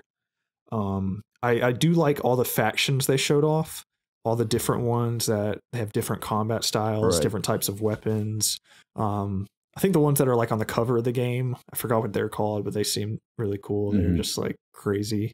The name of I'm blanking on their name, but their name's pretty funny. But that's interesting. So hopefully there's some like lore to those people. Can actually find out, a little bit more about their groups, besides just shoot them in the face. But I hope the game as a whole has a better narrative than the first Rage game. I'm sure they will. I don't remember much in the narrative. I know they have that guy returning from the previous one. Yeah, but the doctor dude. Yeah, I can't remember much of the story. I don't remember. I know there an asteroid hit. That was like how the apocalypse started. I remember there being that city you go to, the mayor, and you like infiltrate a base at the end of the first one too, don't you? Can't remember. I don't remember. I like gameplay wise. I liked Rage. I thought it was an extremely underrated game. Just for how fun it was. I know it had a bunch of, especially on PC, like technical issues when it initially came out that might have taken away from any like good publicity that it could have been getting. But as far as me just playing it on 360, just as a stupid high schooler, I thought it was a lot of fun. Yeah, me too. So yeah, I'm trying to think if there's anything else from Quakecon we're missing out. Quake Champions is free to play now. I did see that, yeah. I mean, obviously you can pay for all the champions at the start, but I haven't gone back to Quake since really getting into shooters on PC. I guess I'm talking to you now, Jacob. Hi. You mind if I hold your shoulder for a moment? It's a good rest. That's fine. And it's really squeezable. Thank you. As usual. You got so much muscle there, man. It's fascinating. As you touch me, I am pure bone. Pure skin and bone. You don't have to be. I know I don't have to be. It's just that's years of dedication to craft this temple of a body you wield on your bone structure here. You're not wrong. So congrats. I'm proud of you. You're inspiring. Thank you. But it doesn't quite encourage me to work out as often as you do. But I'm trying to find I think I have the perfect excuse to finally get an LA Fitness membership because obviously an excuse to get one. Yeah, because obviously I'm constantly working on something. So for me to work out, I have to sacrifice doing something else for at least an hour to work out properly. That's true. And the LA Fitness on 14, I know you go to. I do. You approve of the facility? Not really. Okay. Shit. All right. I've been to a lot better. Was it better than Anytime Fitness? Because that was fine for me. Yeah. Okay, then if it's better than that, it's fine with me. So that's there, but I also have a very bizarre schedule for school this coming quarter because SCAD's ridiculous with their scheduling. So I have an 8 a.m. class, and then my next class is until 5 p.m. And then I have a 7 p.m. after that class. At least you have your gal lives in Atlanta. Yeah, so I have a giant gap in between my morning class and my evening classes, and there's an LA Fitness right next to where I go to school. So why would I not every day I have school take advantage of that and go work out, go take a shower, and then go to my evening classes? And then days I'm not at school, I'm here, I'll just go to the LA Fitness on 14. Yeah. Now, is it a situation when you sign up where you can go to any LA Fitness like anytime? Pretty sure, yeah. Okay. It's $20 a month for any LA Fitness, $10 a month for just one LA Fitness. Okay, yeah. See, I don't know. I'd be idiotic to not take advantage of that. That's really weird you brought that up because I just found that out like yesterday. This random girl, YouTuber, showed up in my recommendations, and she like lives in her car, and I was interested in why she lives in her car, and she that's where she takes her showers is at LA Fitness, and she pays $20 a month. Now, does she do this because she travels a lot or what? She just likes it. That's weird. I know. Wow. I mean, she's what's the point of her YouTube channel? Just documenting her life? Yeah, she just vlogs. I mean, they're cool. She seems cool. I mean, a house is a big investment. Yeah, someone at this table knows that all too well. Yeah, I do. Still kicking it with my parents, living it up, living the dream, man. Same. Yeah, saving so much money, but of course, inevitably, I will have to invest in another living space. You don't have to. I should. I mean, life would be much easier as far as commuting daily, and I have nothing stopping me from doing that other than just wanting to save money. But parents are going to kick me out eventually, I'm sure. Come live with me. That'd be great. Yeah. Can't wait to visit. Yeah. It'd be a fun time. Looking forward to our weekend of football and Spider-Man. Oh, yeah. It's going to be great. So exciting. Yeah. You're saying something about Quake Champions? Yeah, I haven't gone back to play it since really getting into shooters on PC, and I've definitely improved. I'm by no means a professional, but I've definitely improved over time, so I'm interested to go back and dabble in that, because I got ravaged when I first jumped into that on PC. So probably still will get ravaged, but... I got it in a Humble Bundle, but I've yet to play it, so... Yeah. Fun game. I think I cater more to Doom. It's not quite as chaotic as Quake. I mean, it's fast paced, but it's not quite as fast paced as Quake is. But definitely want to pick up Doom and play through that again on PC prior to Eternal. Definitely. Well, there's a Bethesda sale right now. Isn't it 75% off? Yeah, that's I think insane. Doom's like $10. And that's on their launcher. You can buy that? It's on like everything. Okay, I need to do that immediately. I'm going to do that after this podcast. Yeah. Don't want to miss that opportunity. Anything else from Quakecon we want to talk about? Not that I know of. Okay. Yeah, very, Elder very Scrolls excited. Legends stuff. You know what's so odd? When Quakecon started, the chat on Twitch was just flooded with people saying ESO over and over and over and over again. I'm like, how many ESO fans are there? It blew my mind. I just didn't understand. I'm not saying it's a bad game. I mean, obviously, I'm very much out of that ecosystem and that loop and the information surrounding it. But Same. people were losing their minds for ESO. Doom on Steam right now is $9.99. Yeah, I'm 100% buying that after this podcast. Was there like an ESO expansion or something? They just released their most recent expansion. I'm sure there's something about werewolves or something they were talking It's about. like an update. Yeah. I want a Werewolf and Hunt Showdown. Why? Why doesn't that exist? It's It like should. common sense. That'd be a great boss. You know what I also want? I want there to be a boss that roams the map. I think it'd be horrifying if it's not just... I know a big part of it, the whole structure of the game is based around finding it in a compound and fighting it in compounds. Put them on like a track or something. I don't know about a track, but a boss that's just like... I mean, it would entirely change the way the game's played, so I don't know how this would work or if it's even appropriate for the game, but I'd love a horrific werewolf that if it spots you, it will hunt you to the ends of the earth if you don't face it. And I'd love if there's like silver bullets you can buy specifically for fighting that boss, but they're really expensive. That'd be awesome. There are werewolves and... While you're finding the boss, there's just some like predator like lurking. Creature. Yeah. I'd love something people. that's more harrowing in the open world other than just hunters and NPCs. Because when you like by the time you hit max level, everyone's so experienced in the game and it's so much more dynamic than when you're a lower level that you kind of come to expect where you'll typically run in. For the most part, you'll kind of come to expect where you'll run into people and where you should avoid attacking certain monsters and stuff. Where I think if they really threw something in there to mix it up, that may or may not be on a map. Maybe it's always random. You never know if it's going to be there or not. That'd be cool. Mm-hmm. Another outing, they teased a water creature forever ago. If you're wading through a swamp, it'll like drag you under and stuff. Yeah, that's cool. But exciting thing about Hunt, I won't rant about it, but the free weekend was this past weekend, and apparently at one point Boggle told me there's over 10,000 people playing it, which is obviously way more than normal. Nice. But even before the free weekend, it's getting bigger and bigger. The Twitch audience has grown significantly. Where I used to stream with maybe 8 other streamers and we'd get a decent viewership. Now there's like 80 plus people streaming Hunt at a time. So I met this guy who I'm going to message him and team up with him on a stream here soon. But his name's Pedarius. We had the funniest interaction on Hunt that I followed him, and he does really good Hunt live streams. But me and a random player came upon a compound where we had killed a couple people trying to attack this guy named Pedarius who was inside the compound. And he knows we're outside. And he goes, "Hey, guys, what do we say we just call it a draw?" And he's like, I'll take this bounty and you guys can just take the other one. We'll just go our separate ways. And I was like, "I don't know, boy. This swamp ain't big enough for the 3 of us."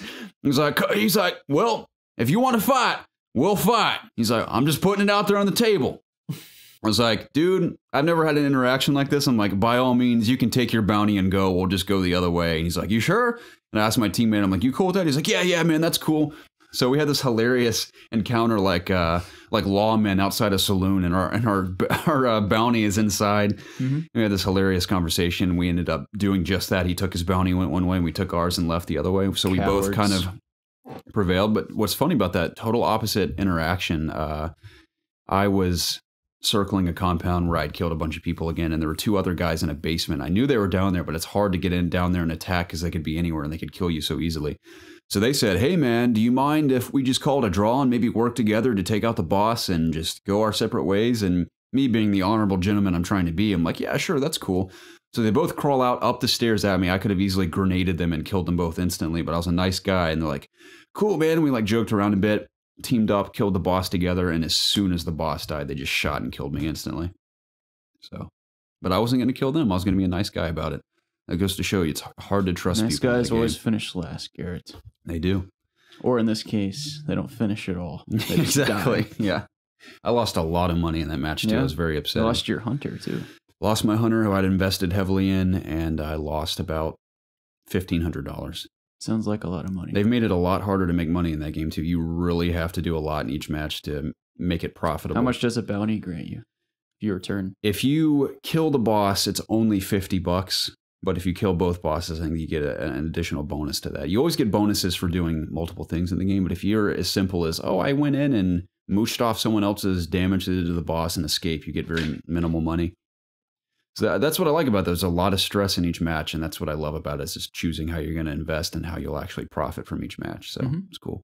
All right, I'll shut up about Hunt now. What else we got to talk about? By the way, if you guys played Hunt this weekend for free, I'd love to hear your thoughts. More news. Henry Cavill thinks it'd be awesome to play Geralt of Rivia. Does he now? Cool thing I read is that in an interview, I think it was with IGN, maybe with someone else, he had mentioned he had just replayed The Witcher 3, and he was a big fan of not only the game. Oh, yeah? Has he played Blood and Wine? Maybe he has. I don't know. But he had replayed... But have you played the DLC, though? You're not a real fan if you haven't played the DLC. Did he get the collector's edition? Yeah. But he played through it again, and he also mentioned he's read majority of the books as well, and he's a big fan of just the lore and everything. That's cool. I didn't know that. You think he's into Gwent? Maybe. Yeah. You know, it's my favorite part of the game. How about a game of Gwent? What does he say again? I know he says that. There's something else he says about Gwent. Sure, he has a lot of lines. Like, how about a game of Gwent? Man, kill me.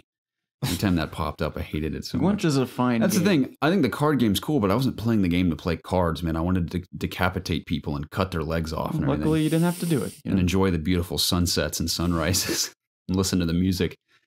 But it's funny. What if there were sunsets and really... I mean, there was already good music when you played Gwent, but what if there were sunsets when you played Gwent? Would that make you want to play Gwent? Yeah, sure. If we're playing outdoors, maybe I'd enjoy it a bit more. But you're glued on the board the entire time. It's not like you're playing in a third-person perspective or anything. Anyway, they asked him... It's a Netflix series that they're doing. Is it Netflix or is it Stars or something? I can't remember. Netflix. Okay, yeah. They asked him about, like, oh, have you heard about the series? Like, how do you feel about if you were to play Geralt? And he's like, oh, I think it'd be an amazing role, but I can't see Henry Cavill playing Geralt. I mean, of course, he played more of a grizzled type character in Mission Impossible, but... I could see it. I could see him doing it, but I don't think he will. I think he's a little too much pretty to play Geralt. Too much money to hire him. They can ugly him up. I mean, give him like a beard and then the scars and the cat eyes, maybe. I think if someone did a really good edit on him, they can make it work. I don't think my biggest thing would be the voice. You remember Geralt? He doesn't have much of a personality. So I think, I'm not saying Henry Cavill's a bad actor, but I think he could easily pull that off as far as just not having much of a personality. Now, how do you make that interesting on screen versus a video game? Because you're in direct control of Geralt. So you're kind of giving him your own personality as projecting onto him. But in a show, I'm wondering how they'll make that interesting for his character. I mean, they've made the books interesting. Yeah, I haven't read the books, though, so I can't really relate. I'm assuming they're good. But so, I like that about Geralt, though. I like that he has that really dry... I mean, it's funny because he kind of has a sense of humor. Through the Witcher mutations, they're like stripped of like emotion. Exactly. So... Geralt, are you saying that Superman has no personality? That's what I've gotten from this. I'm saying he can play... Didn't he? Oh, no, never mind. That was fake. Somebody was... There's been a lot of... I don't know if you've seen them. Tons of fake tweets on Twitter recently. About what? Anything. People just impersonating like famous people and putting out fake stories. Like one of them was Henry Cavill quits being Superman. Like he's dropped Man of Steel 2 and everybody was retweeting it, but you just click on the profile and it's fake. Yeah. So I was gonna bring up, did you know he did that? Then I remembered it was fake. But anywho. Yeah. I mean, you just gotta go to PewDiePie's Twitter and you can see like the first comment. It's like, hey, click this link to for a free $5,000 or something. It's the same picture. Wow, and cool. Yeah. And it has like 50 or 500 likes on Twitter. Like, what the fuck? I can't. I know we've struggled to cast who we think would be cool as Geralt, but I mean, I wouldn't say I'm opposed to Henry Cavill. So I would welcome it. I could see somebody photoshopped him kind of with a beard and long white hair, and I saw one of it where he looked like Pigman or something. I was like, who did this? I am Pigman. He needs to bulk down a little bit. Maybe get just a little more... a little slender. Just a little more like toned, not as just beefy as he is. He's pretty jacked. Yeah. I guess it depends on his Superman involvement in the next couple of years. That's true. They're going to have to CGI muscles onto him. Honestly, I feel like as an actor, it'd be way more fun to do a series like that in The Witcher of this medieval times, and you're doing like a 10-episode run, the DC then just doing universe has gone to again. crap anyway. It's like just too Garrett, money is a powerful thing. Yeah, money is, but I feel like as an actor, I'd be more creatively and personally satisfied with like investing 10 episodes into a character and then just in this cool medieval setting. It'd be awesome. Especially if they shoot it on location, a lot of great looking places, sort of how they did Lord of the Rings. I guess it's hard to say without It really depends on the doing budget, yeah. Speaking of budgets, Jon Favreau's Star Wars Netflix series, or it will land on their Disney streaming service eventually, but the streaming series will have a $100 million budget. Did we talk about or maybe I wasn't here, the Teen Titans trailer for the DC streaming? Was I here for that? I think Jacob and I talked about it, but you and I didn't talk about it. Fuck Batman, by the way. Yeah. That's what I'm saying. That's what I'm saying. It's a shame because Robin very looks cool. I'm very disappointed because I love Teen Titans. The original Teen Titans series. I loved it. That was like my favorite thing as a kid. So I had a lot of hype going into this, and I already saw like what Starfire and like Raven looked like before this, and I was like, it doesn't look that good, but I still had hope because I saw how cool Robin looked. But just after that trailer, Speaking of Teen Titans real quick though, did you hear about the mid credits for Teen Titans Go? Go to the movies? Yeah. No. It tease like the real series coming back?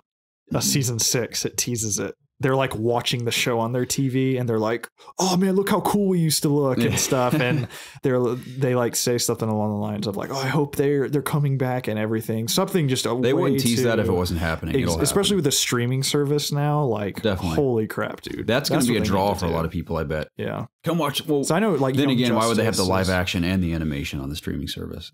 Because people actually want the live action one. I mean, people want the actual animated one. So it is a shame, man, because his design is so cool, but it just seems like the writers have lost their minds. I need to find where I can rewatch the original Teen Titans animated series because I would love to watch those 5 seasons again. They need to bring back Skirt Robin, shorts Robin, Skirt Robin. Yeah, right. That's the Robin I need in my life. Did you ever watch Teen Titans, the original? A little bit, series? Yeah, growing up. Yeah, I wasn't too into it, but it was fine. If I'm. I think it's good. I haven't seen it since, a kid, but my memories of it, I thought it was really good. It wasn't like, I think my whole thing was that I really liked Batman. He wasn't in it, so I was like, why am I going to watch this? I thought Robin was so freaking cool in that series. You've always liked Robin and Nightwing. It was because of that. Yeah, that's just... Was Nightwing in the show? A few episodes. There was one episode, I think, where Starfire goes to the future, and Nightwing's obviously there in the future. Okay. But he wasn't like Robin was. Yeah, he wasn't part of the exactly. the team. Yeah. My favorite Robin design of all time is Arkham Knight Robin. The only thing that annoyed me is that he never wore his hood in the game. But that design with the red, and he has the sleeveless armor and then the black pants and boots looked awesome. So cool. I think he has the yellow trim in the cape too. On the inside? Yeah. That looks awesome. Speaking of live action Batman characters, Ruby Rose has been cast as Batwoman in the CW Arrowverse. And it's like, obviously Ruby Rose has a cool look. I mean, I'm not the first person to say this, but she'll look cool in the costume. I'm sure she'll definitely have to work out a bit, no doubt. But obviously Batwoman is not Batgirl, it's not Barbara Gordon. It's the other character who I don't know much about. I know much more about Barbara Gordon. Batwoman. That just doesn't sound right to me. Batwoman. It doesn't like roll off. Batgirl rolls off the tongue like so easy. Are you just suit me up, Uncle? There's a Batwoman instead of a Batman. Exactly. Trigger. But I know zero about Batwoman. Yeah, I remember talking to her in DC Universe online. That's about all I know. And all the things I've seen Ruby Rose in, she hasn't blown me away with her acting abilities. She was in John Wick 2. Yeah, stellar performance. Yeah, absolutely amazing. Everyone says that out of all the things she's done, her 2 best performances, and they use the term "best" lightly, of course, is in Orange is the New Black, which I have seen that season with her in it, and then obviously John Wick, but which is a joke if you don't know it because she's deaf. She's bad. Yeah, she's deaf. She's bad. She doesing say one line in the movie. Maybe they make Batwoman deaf as well. Yeah, that'd be awesome. I haven't seen the Meg. Can they just make all their Meg. Shows deaf too? I don't want to even watch. She has a line in the Meg trailer that makes me cringe every time. I can't remember what it is. Who? She's in the Meg? Yeah. Okay. Wait, what's the Meg? The shark movie. Oh. I really want to see it because it looks like a big goof. I heard the reviews are like it's just a good, fun action flick. So that's why you brought it up earlier. It's a megalodon. Yeah. So that's random. The Meg. I forgot that movie was even coming out. Or that it is out. Yeah. Kind of want to see how that goes. Slender Man. Slenderman. Oh, I want to see Slender Man. Yeah, I kind of want to see it. I would see that very soon if you wanted to go see it. Okay. It's been a while since I've seen a scary movie. You got to go home after this? After this? So regardless, I was going to ask you if you want to get food before you head that way. Yeah, I can do that. Sure. Okay. I'm just going to slide it under the table, the Slender Man on the table, if you're interested. I'd go see it with you. Anyway, yeah, she's not getting her own series yet. I imagine if fans really enjoy her performance in whatever cameo she makes, they'll create a full series. What show is she on first? Or is she on a crossover? I can't remember. It's going to be a crossover event. Obviously, they've teased Batwoman. Who else have they teased from Batman? Haven't they teased someone else? I don't know, Garrett. I can't remember. They haven't teased Robin. If I see CW anymore, I don't look at the article. It's like weird because I get excited to hear information about CW because it's like all the ideas are there, but just the seasons really, I just can't stick to them. I think Flash's new suit design looks really cool. Have you seen his redesign? It looks more like the original. It's pretty cool. He doesn't have the chin strap anymore on his helmet. I saw some article complaining that he struggles to put on weight, and people are complaining about it because he's too scrawny. I like scrawny Flash. I mean, I don't know. That's just what I saw. I think bulky Flash would look kind of weird, like his dad in the show, who played the original Flash. I think it was that his new suit made him look even smaller, and people were complaining about that. That's what I love about Tom Holland's Spider-Man too. He looks like a scrawny kid. I like that a lot. I'm not saying I like scrawny boys. I have no opinions on this. I identify with him because I'm a scrawny boy. I want my superheroes to be skinny. That's what it is. So I'm going to complain on Twitter about I can't identify with these superheroes that are bulked out. Just bitch about it on Twitter. So it's weird because I kind of want to get back into those shows, but at the same time, I just know I'll get 10 episodes in and be like, oh, don't do it. Can't do it. So they're still going strong. They claim they're going to crank those seasons out. Speaking of shows, starting Attack on Titan season 3 is out. Is it already? Yeah, like 3 episodes are already out. Is it on Crunchyroll? I think so. I imagine it'd be on Crunchyroll. Then I saw a trailer for One Punch Man coming back in April. Oh, yes. Yeah. You've watched that, haven't you? Nope. Oh, dude. You haven't seen One Punch yet? Oh, man. Dude, have you seen Yu-Gi-Oh! GX before? Yeah. You should check that out while you're at it. I'm still... Is that the one with the guy with the red jacket? I can't remember. Yeah, GX is. Yeah. I like that a lot, actually. Yeah. Now that you bring it up. Yeah, have you ever heard of the show called Pokemon? Yeah, it's a really good anime. Are you going to watch One Punch Man? Maybe. Jacob, it is so outstanding. Good. It's so it is good. incredible. Sounds like a lot of work. Yeah, it's like 12 episodes. That's currently, I know I'm not that deep into anime, but currently it's my favorite anime. So good. So of all time. Yeah, now remember, I'm still nicking away at My Hero. I'm still way behind on My Hero, but every time I watch an episode, I love that show. So what is you nicking away at My Hero? I don't want to spoil it for people. I have just seen where they deal with a very particular villain. Well, that could be. They have just in this moment dealt with him. 3 people. They've also spoken to a mayor who's an anthropomorphic animal. Does it take place in a alleyway? Yes. Yeah. Awesome. Yeah, so cool. Badass. Yeah. I love it so much. That was cool. It's so cool. It's funny is that show's about superheroes, but it almost like inspires you to conquer your own personal problems. Yeah. I love how they say his name in the show too. Who? The guy you're talking about. Okay. Yeah. Not gonna say who. Yeah. That guy's pretty badass too, though. I like his passion. Yeah. He's one of those types. I don't even want to use the word to describe him, but he's one of those types of characters that every protagonist needs desperately, like that much inspiration and passion. Yeah. Very cool. What are we talking about? I didn't get to really read about this, but I read the headline. I think it's good enough to kind of just mention. It's exactly what I kind of hope to hear about the Halo TV show on Stars, right? Getting all these services mixed up. I thought this is not what you wanted to hear. What? About the information? Halo. Yeah. Well, partly. Master Chief is going to be in it, but I don't think he's going to be the focus. And they also said it's going to be based in the Halo universe, but telling a new story while paying respect to the universe that already exists.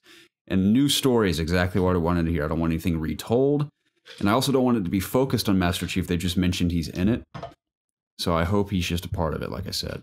That's what I want from Halo games, too. I mean, Master Chief, I love him, but we've had enough Master Chief. They got to do something new. So the Halo TV show, that was a good headline for me to read. Or they could just end it, you know? I think Halo's run its course. They will definitely need to iterate upon its gameplay a bit, because as much as I love Halo, man, I gotta say, Doom Eternal looks like it'd be one of the best shooters I've ever played in my life. It looks that good. And even stuff with like what Rage is doing is awesome. Now Halo 5 I think is very, very solid, but I'm interested to see what Halo Infinite even is. Yeah. So I still have a lot of fun with Halo 5 when I go back and play it occasionally. And of course I still love the classic trilogy as well. So we'll see. Anyway. I'm a fan of the new trilogy. Are you? I love the story. Yeah. Yeah, it's so good. The narrative. Effing fan fiction. I don't know how you guys feel about this. It makes no difference to me, but people are upset about the fact that Breath of the Wild is just, they don't know where exactly it exists in the Zelda timeline. Really? Yeah, like it doesn't take place before or after anything. They're just like, we left it up to interpretation. I like to think it's way in the future. That's what I like to think. Have you looked at the timeline? Not the official timeline? I have in the past, but not recently. Yeah. So it breaks off into 3 timelines, like post, I think it's Ocarina. That's how timelines work. Is Ocarina the original? What's the original? No. The original is that Skyward Sword? Okay. Skyward Sword is That's the original Link. But he's not called That Link. is the first in the first hero of Hyrule? I don't even think Hyrule exists. No, it does. It's like Skyloft. Gosh, I'm so bad with my Zelda like lore. It's Skyward Sword. Some fan you are. Yeah, you are such a phony. I think Ocarina is the game that's. You didn't even play Breath of the Wild, because there's a timeline where Link dies. I think in Ocarina. Why does it have to be this complicated? Yeah, it's pretty complicated. Well, I think it makes sense with the technology in Breath of the Wild that it takes place in the future. You have an effing dirt bike, so it takes place in the future in my mind. Technically from the past, though. That's the ancient. It's the ancient, technology. Reserved only for the greatest of heroes. This dirt bike. So funny. But I do like to think Breath of the Wild is learn based your in the stuff, future. bud. I really love that game. You need to read up on your Zelda history. Dude, it's overrated, dude. Yeah, that game is awesome. It did a lot for me. It's fun. I miss it sometimes. Oh yeah, so it does branch off for Ocarina of Time. So there's 3 timelines after that where the hero is successful, where the adult era, where Ganondorf is sealed away in Ocarina of Time, which that's where like the Wind Waker takes place. And then there's the timeline where the Sacred Realm is protected, which is the child era, where that's Majora's Mask takes place. And then that's where like Twilight Princess. And then where the hero is defeated, which is where A Link to the Past, Oracle of Seasons, Ages, and Link's Awakening takes place after that. So before that is Skyward Sword, the original Zelda, Zelda 2, Ocarina of Time. Cool. Yeah. The Minish Cap. Good game. Minish Cap's a good game. Haven't played it myself, but I hear great things. On GBA. Specifically from you. Yeah. Made by Capcom. Wow. It's really crazy stuff. Yeah. That's pretty cool. I want Twilight Princess on Switch. Please. You don't even play your Switch. It's gotta happen. Please give it to me. You phony. Dude, I would play that Big game. phony. It's only a matter of time till they release Ocarina and stuff. Give me on Wind Switch. Waker. Wind Waker's a big one for me. I'd love just to play Wind Waker those again. Wii U HD remasters. Give them to me on Switch, please. Yeah. I would, above all of them, me personally, I would love to play Wind Waker on Switch. Yeah. You've already played Wind Waker, though. I have, yeah. You need to play Twilight Princess. That's a big one for me, too. Yeah. Very underrated Zelda title, I think. Yeah. One of my favorites. I still need to finish Majora's Mask. I made it about 4. I finished the first temple in that game. That's as far as I got. Yeah. There's only your 4 2DS temples. Sat on my thing collecting dust for about a year and a half. Yeah. You finally took it back, didn't you? Yeah, I sold it. Okay. Wow. I needed a monitor. Yeah. Oh man, that's gonna be my next investment on the PC is the monitor. 144 hertz, of course, the 2K that you suggested. 2560. Yeah. So by 1440p. Sick, dude. Love them hertz. All about the hertz. You can get that new 4K 144 hertz monitor. That's like $2,000 that just came out. Oh. Yeah. I'll sell my car for it. Yeah. I don't need a car. Can you sell your car for $2,000? I'll live in my PC like that lady lives in her car. I'm just going to live inside my PC. So Dead Cells, you guys do you have any desire to talk about the IGN thing? I just thought it was hilarious. I mean, it's, not really. It's just like guy plagiarized. You basically copied a review. I think IGN took it They handled it very well. It great. Yeah. So Yeah. You guys see his apology video? Oh, I heard that he was like major acting cringe, like man. the victim or something like that. He didn't admit to plagiarizing or anything. Yeah. Yeah, it was pretty bad. But Dead Cells as a game is really cool. You guys tried it yet? No. You know what the silver lining to all this is? I think this is obvious. I think Dead Cells got 10 times the amount of exposure that it had already garnered just from this. Just from this? Yeah, because people who hadn't already heard about the game definitely heard about it after this. Yeah. So it was already getting good praise. And how odd it was, too. Of course, it's just another meme for IGN to deal with. Like, the comments, like, is this your review? Like in all the comments now. You know, it's also interesting that no one's talking about. I'm not going to name any names or say. I'll tell you guys later. I don't think it really matters, but I don't want to say it publicly where I heard this. I don't know if it's a big deal or not, but Boomstick Gaming is actually in big trouble for this too, because he broke embargo by over a week with this game. Really? Apparently, from what I've heard, I actually know for a fact he was being completely chewed out by PR from this. Oh. And he may never get codes from that specific that company this is the same company who does PR for Cyberpunk 2077, so he's not getting a code for that now. Oh, yeah, so he may have gained 40,000 plus subscribers and probably even more by the time all this is over with. But the thing that sucks for him is that he's probably not going to get any more. Imagine the coverage he would have gotten with Cyberpunk. He's probably not going to get any more review codes after this unless they give him a stern talking to, like, don't ever do this again. I wonder if it was worth it to him then, because maybe if he hadn't broken embargo, none of this would have happened. Wouldn't have been plagiarized. Yeah. So I don't know if it's like he not only purged a dishonest writer from IGN, but he also gained a lot more subscribers. So interesting story there. Yeah, it really is like a very just classically dramatic internet story.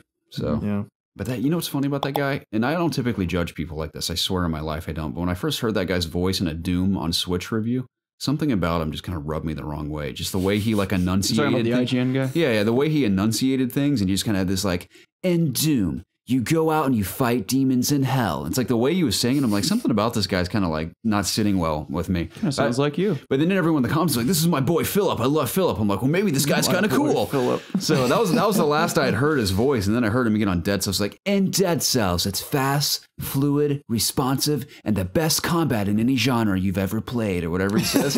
I'm like, something about this guy just makes me like, it sends a chill up my spine. This kind of sounds like what's his face talking about Fable 2 or 3 or Peter whatever. Mullen. Yeah. And Fable 2, you can literally step into the game and make love to your wife. Yeah, but I just thought it was funny. But of all the guys to be doing this, I happened to be the guy whose voice just kind of rubbed me the wrong way a little bit. You said you played Dead Cells, right? Do you want to talk about a little bit about how you feel about it? It's funny because any way I describe it, it's going to sound like the way everyone else has described it. It is exactly what it's described as, where it's like a Metroidvania meets Dark Souls meets whatever other term people have used to describe it. But it's cool. Just generic game comparison, blah blah blah. Yeah, all combined into that. Whatever. Yeah, it's cool. Anyway, you spawn. Every time you spawn, you have your standard weapons, and you go from the start of the game as far as you can possibly get into the different realms you can traverse. And each time you spawn, it's procedurally generated, so you don't. Of course, you can expect what enemies to face, but as far as the structure of the way you traverse each section of this world, it's always slightly different. So that makes it especially challenging because there's different ways to tackle each area, and learning how the attack patterns of each enemies is a big part of it as well, and when to use your abilities, which I do like how they talk about in all the reviews, how the abilities are a huge emphasis, because I had to get used to not just wanting to hack and slash everything, because you can kill things fairly quickly in the game. It's meant to be played pretty fast paced, but the more you use your abilities, the much easier it'll be, like the turrets you can throw down, to the traps you can throw down, all the different magical abilities. So the more you spam those, the much easier time you'll have. But it's hard because you always start from that first realm, and you have to go as far as you possibly can, going through each one without losing health and upgrading your character each time. So that's what's satisfying about it, is that even when you're dying, you're constantly investing your dead cells into your character and the abilities you have. Yeah, that's what you're collecting, is dead cells. That's sort of the major currency of the game. Is as far as progression is concerned, that's the currency. But then also you can purchase weapons and traps with gold you've acquired. Hey man, that's really neat. Always worth exploring, too, if you're feeling bold enough, because you will not only garner more dead cells, but you'll also garner more gold to invest in your character. Okay. So is there like how do you beat the game?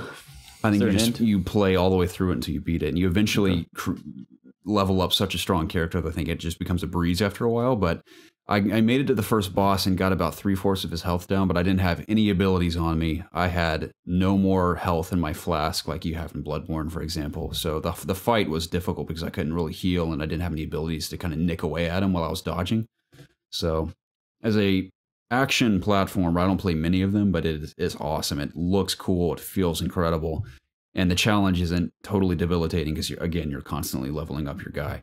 So very, very cool game. I recommend it. It was actually brought to my attention through Kyle and a few others in my stream. I think it was the day before it came out, actually. They're like, oh, you should try Dead Cells. It's a really cool game and it might be fun to stream. For some reason, again, no one wanted to hang on the Dead Cells stream, but I had fun playing it and I'm excited to continue it on Switch, just playing it here and there when I'm out and about. So very cool, Kanye. Very cool. Yeah, thanks, man. What else are we forgetting here? Power Rangers is going to have a sequel. From Hasbro. Yay! That's real cool. That's very cool, man. I enjoyed Power Rangers. I hope they can get the same cast back because I really like the camaraderie of that cast, and I like the tease of Tommy at the end of the first movie. Again, that movie had some serious issues that I was not happy with, but the cast overall, their interactions, is what I liked about it most. Didn't we do a review for that movie? I think we did. Yeah, we did. So I don't know why. I still haven't seen it yet. It's a cool movie. I like that. I mean, visually struggled. The villain was ridiculous. Had the best product placement I've ever seen in my life, and I'm not saying that sarcastically. It was hilarious. The only thing, one of the major disappointments for me, now as nostalgic as it was, they have the original theme song in it at one point, and that's very nostalgic, but I was hoping they'd just remaster and re-record like a brand new modern version of the Power Rangers song.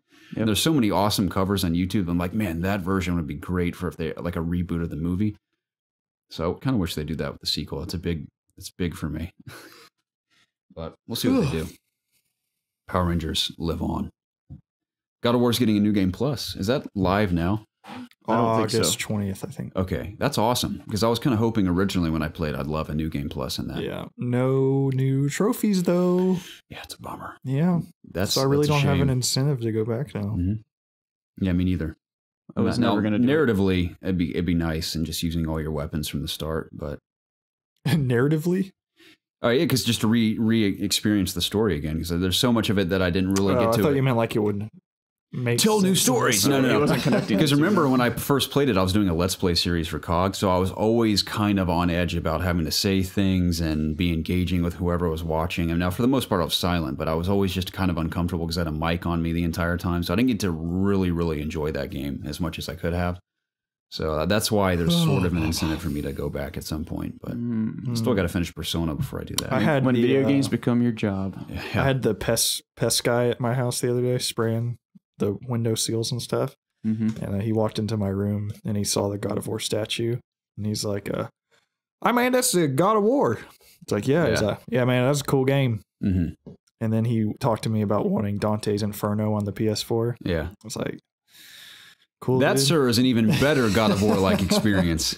Have you seen this machine, though? You point to your PC. Yeah. Have you seen one of these? Show them your Xbox One S. Look how you can put your feet on this. Check this out. Check this out, dude. Look at this foot support. I had a guy come in when I was in the middle of a Twitch stream one time. He had to just check something. He was looking at the air conditioning in our house. He's like, "Oh, Twitch." He's like, "You Twitch streaming?" I was like, "Yeah." He's like, waves for the camera. Yeah. Hey guys. He was like, I think he asked like what our viewership was or how much money we make. He's like, "You make a lot of money on that?" I was like, I think we've made like $5 before. And he's like, "Oh, well, cool." I was like, "Bye." Oh, but it was funny. I talked to someone about video games. We gushed about something recently. I can't remember what it was. I always love having random conversations with people about games that you wouldn't expect to be playing games. You know what blows my mind as well? How many people I ask if they play games and just they've never played games in their lives, but then the people you'd least expect play games. I talk about this lady from Ukraine. She's a barista in Starbucks, and we freak out about games every time I go in Starbucks.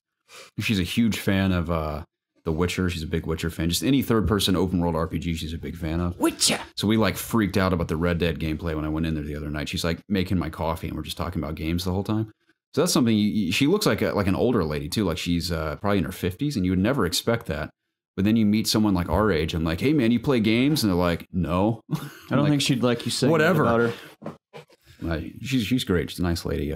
But most bands always recognize the Fallout soundtrack. Most shows, I'll just, as house tunes when I'm cleaning the stage and bands are loading out, I'll play the Fallout soundtrack and everyone freaks out about it. Like the actual Fallout score or songs? Songs from the game when you're running around. Okay.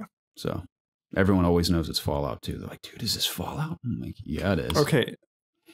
Songs from like the Pip-Boy or the actual Galaxy News Radio. That's what you're talking about. Yes. Okay, I thought you were talking about like the actual score. No, not the game. score. Okay. Yeah, no. What's something The else? score funny? from the game. You know what's hilarious? How Apple Music's radio stations that I typically pick a genre for whatever music I'm running sound for that night, in between sets and everything, that's the music that'll be playing. And they're really good about their radio stations playing music that people at these said shows love. And people think I am just have the best music taste in the world because it's just a radio station playing, but they're under the impression that's a playlist I've made. So everyone's like, dude, you're playing so-and-so. That's so badass. I'm like, thanks, dude. And I rarely do. I tell them like, oh, it's just a radio station. But everyone's like, dude, you have killer taste in music, man. I'm like, yeah, I know. They don't need to know that. So people ask me like, is this so-and-so playing right now? I'm like, and I go look, I'm like, yeah, it is. Like, thought you were Peek at your phone. Yeah. I thought you were doing that video clip everybody's doing now. what video The clip? way that ain't no problem. That ain't no problem. You know what I'm talking about? No. I haven't seen that. No. You haven't? I'd like to see it though. That's what I thought you were doing Oh, no. for a second. You should show me. It's pretty funny. How beautiful is that 500 million PlayStation sold console? Pretty. Are we back on track now? Yeah, that It ain't was, as good looking as the Spider-Man one. That's the thing. I think it is, man. No, it's not. No, it's not. Even if it is, You know why I'll I'm lie more myself. attracted to this than the Because I know how you feel about 'Cause it's neutral. Yeah, Yeah, exactly. Yeah. Don't get me wrong. Spider-Man is gorgeous. It's exactly what we wanted it to But be. when I'm not playing Spider-Man, I have to throw it away and use just a neutral one. Exactly. Yeah. It just feels weird if I'm playing like God of War and I'm playing it on a Spider-Man PS4. This is my Spider-Man machine. It's only made for The Spider-Man. thing is, when it's in my, you like can see your PlayStation, but when it's in like my slot, I don't even see what it looks like. So. Yeah, there's nothing presentable about my PlayStation because I'm constantly swapping it out to capture gameplay. So it's like tilted to the side and there's wires everywhere. It looks terrible. I'm going to take my God of War PlayStation and like display it somewhere. It's a good looking console. Yeah. I was thinking about getting it because I think I need a Pro for Red Dead. Spider-Man or the 500 million? The 500 million. Dude, you should totally do that. I don't know how in demand it's I thought you were gonna gonna get the be, though. Kingdom There's Hearts only one now. 50,000 of them I being know. made. They're $500. And it has the number on it too, which one it is. Oh. It comes Which is with a lot beautiful, of that- extra bullshit. That color of blue, and you can see through it, and the gold trimming on it. Oh, it's so gorgeous. Or I could spend $500 on PC. You know, parts. I was. You should do that. I'm selling my Pro to GameStop tomorrow. Why don't Your you what? just my Pro, my other Pro I have, Oh. so I could just sell it to you for Yeah, what a if you bought it? very discounted rate. I'll text you. Okay, Talk I'm it talking out, like man. half price. I'll text you. Okay, Really think Now is this about the it. jet engine one? no, Okay. this is another one. That one's gone. The jet engine's gone. Nice. Sell you my jet engine for $50, man. It's tempting. Yeah, I was half asleep when I read that headline. Originally, it's like 500 million consoles sold. I thought they were talking about the PS4. I was like, Oh, yeah. I was like, what the hell?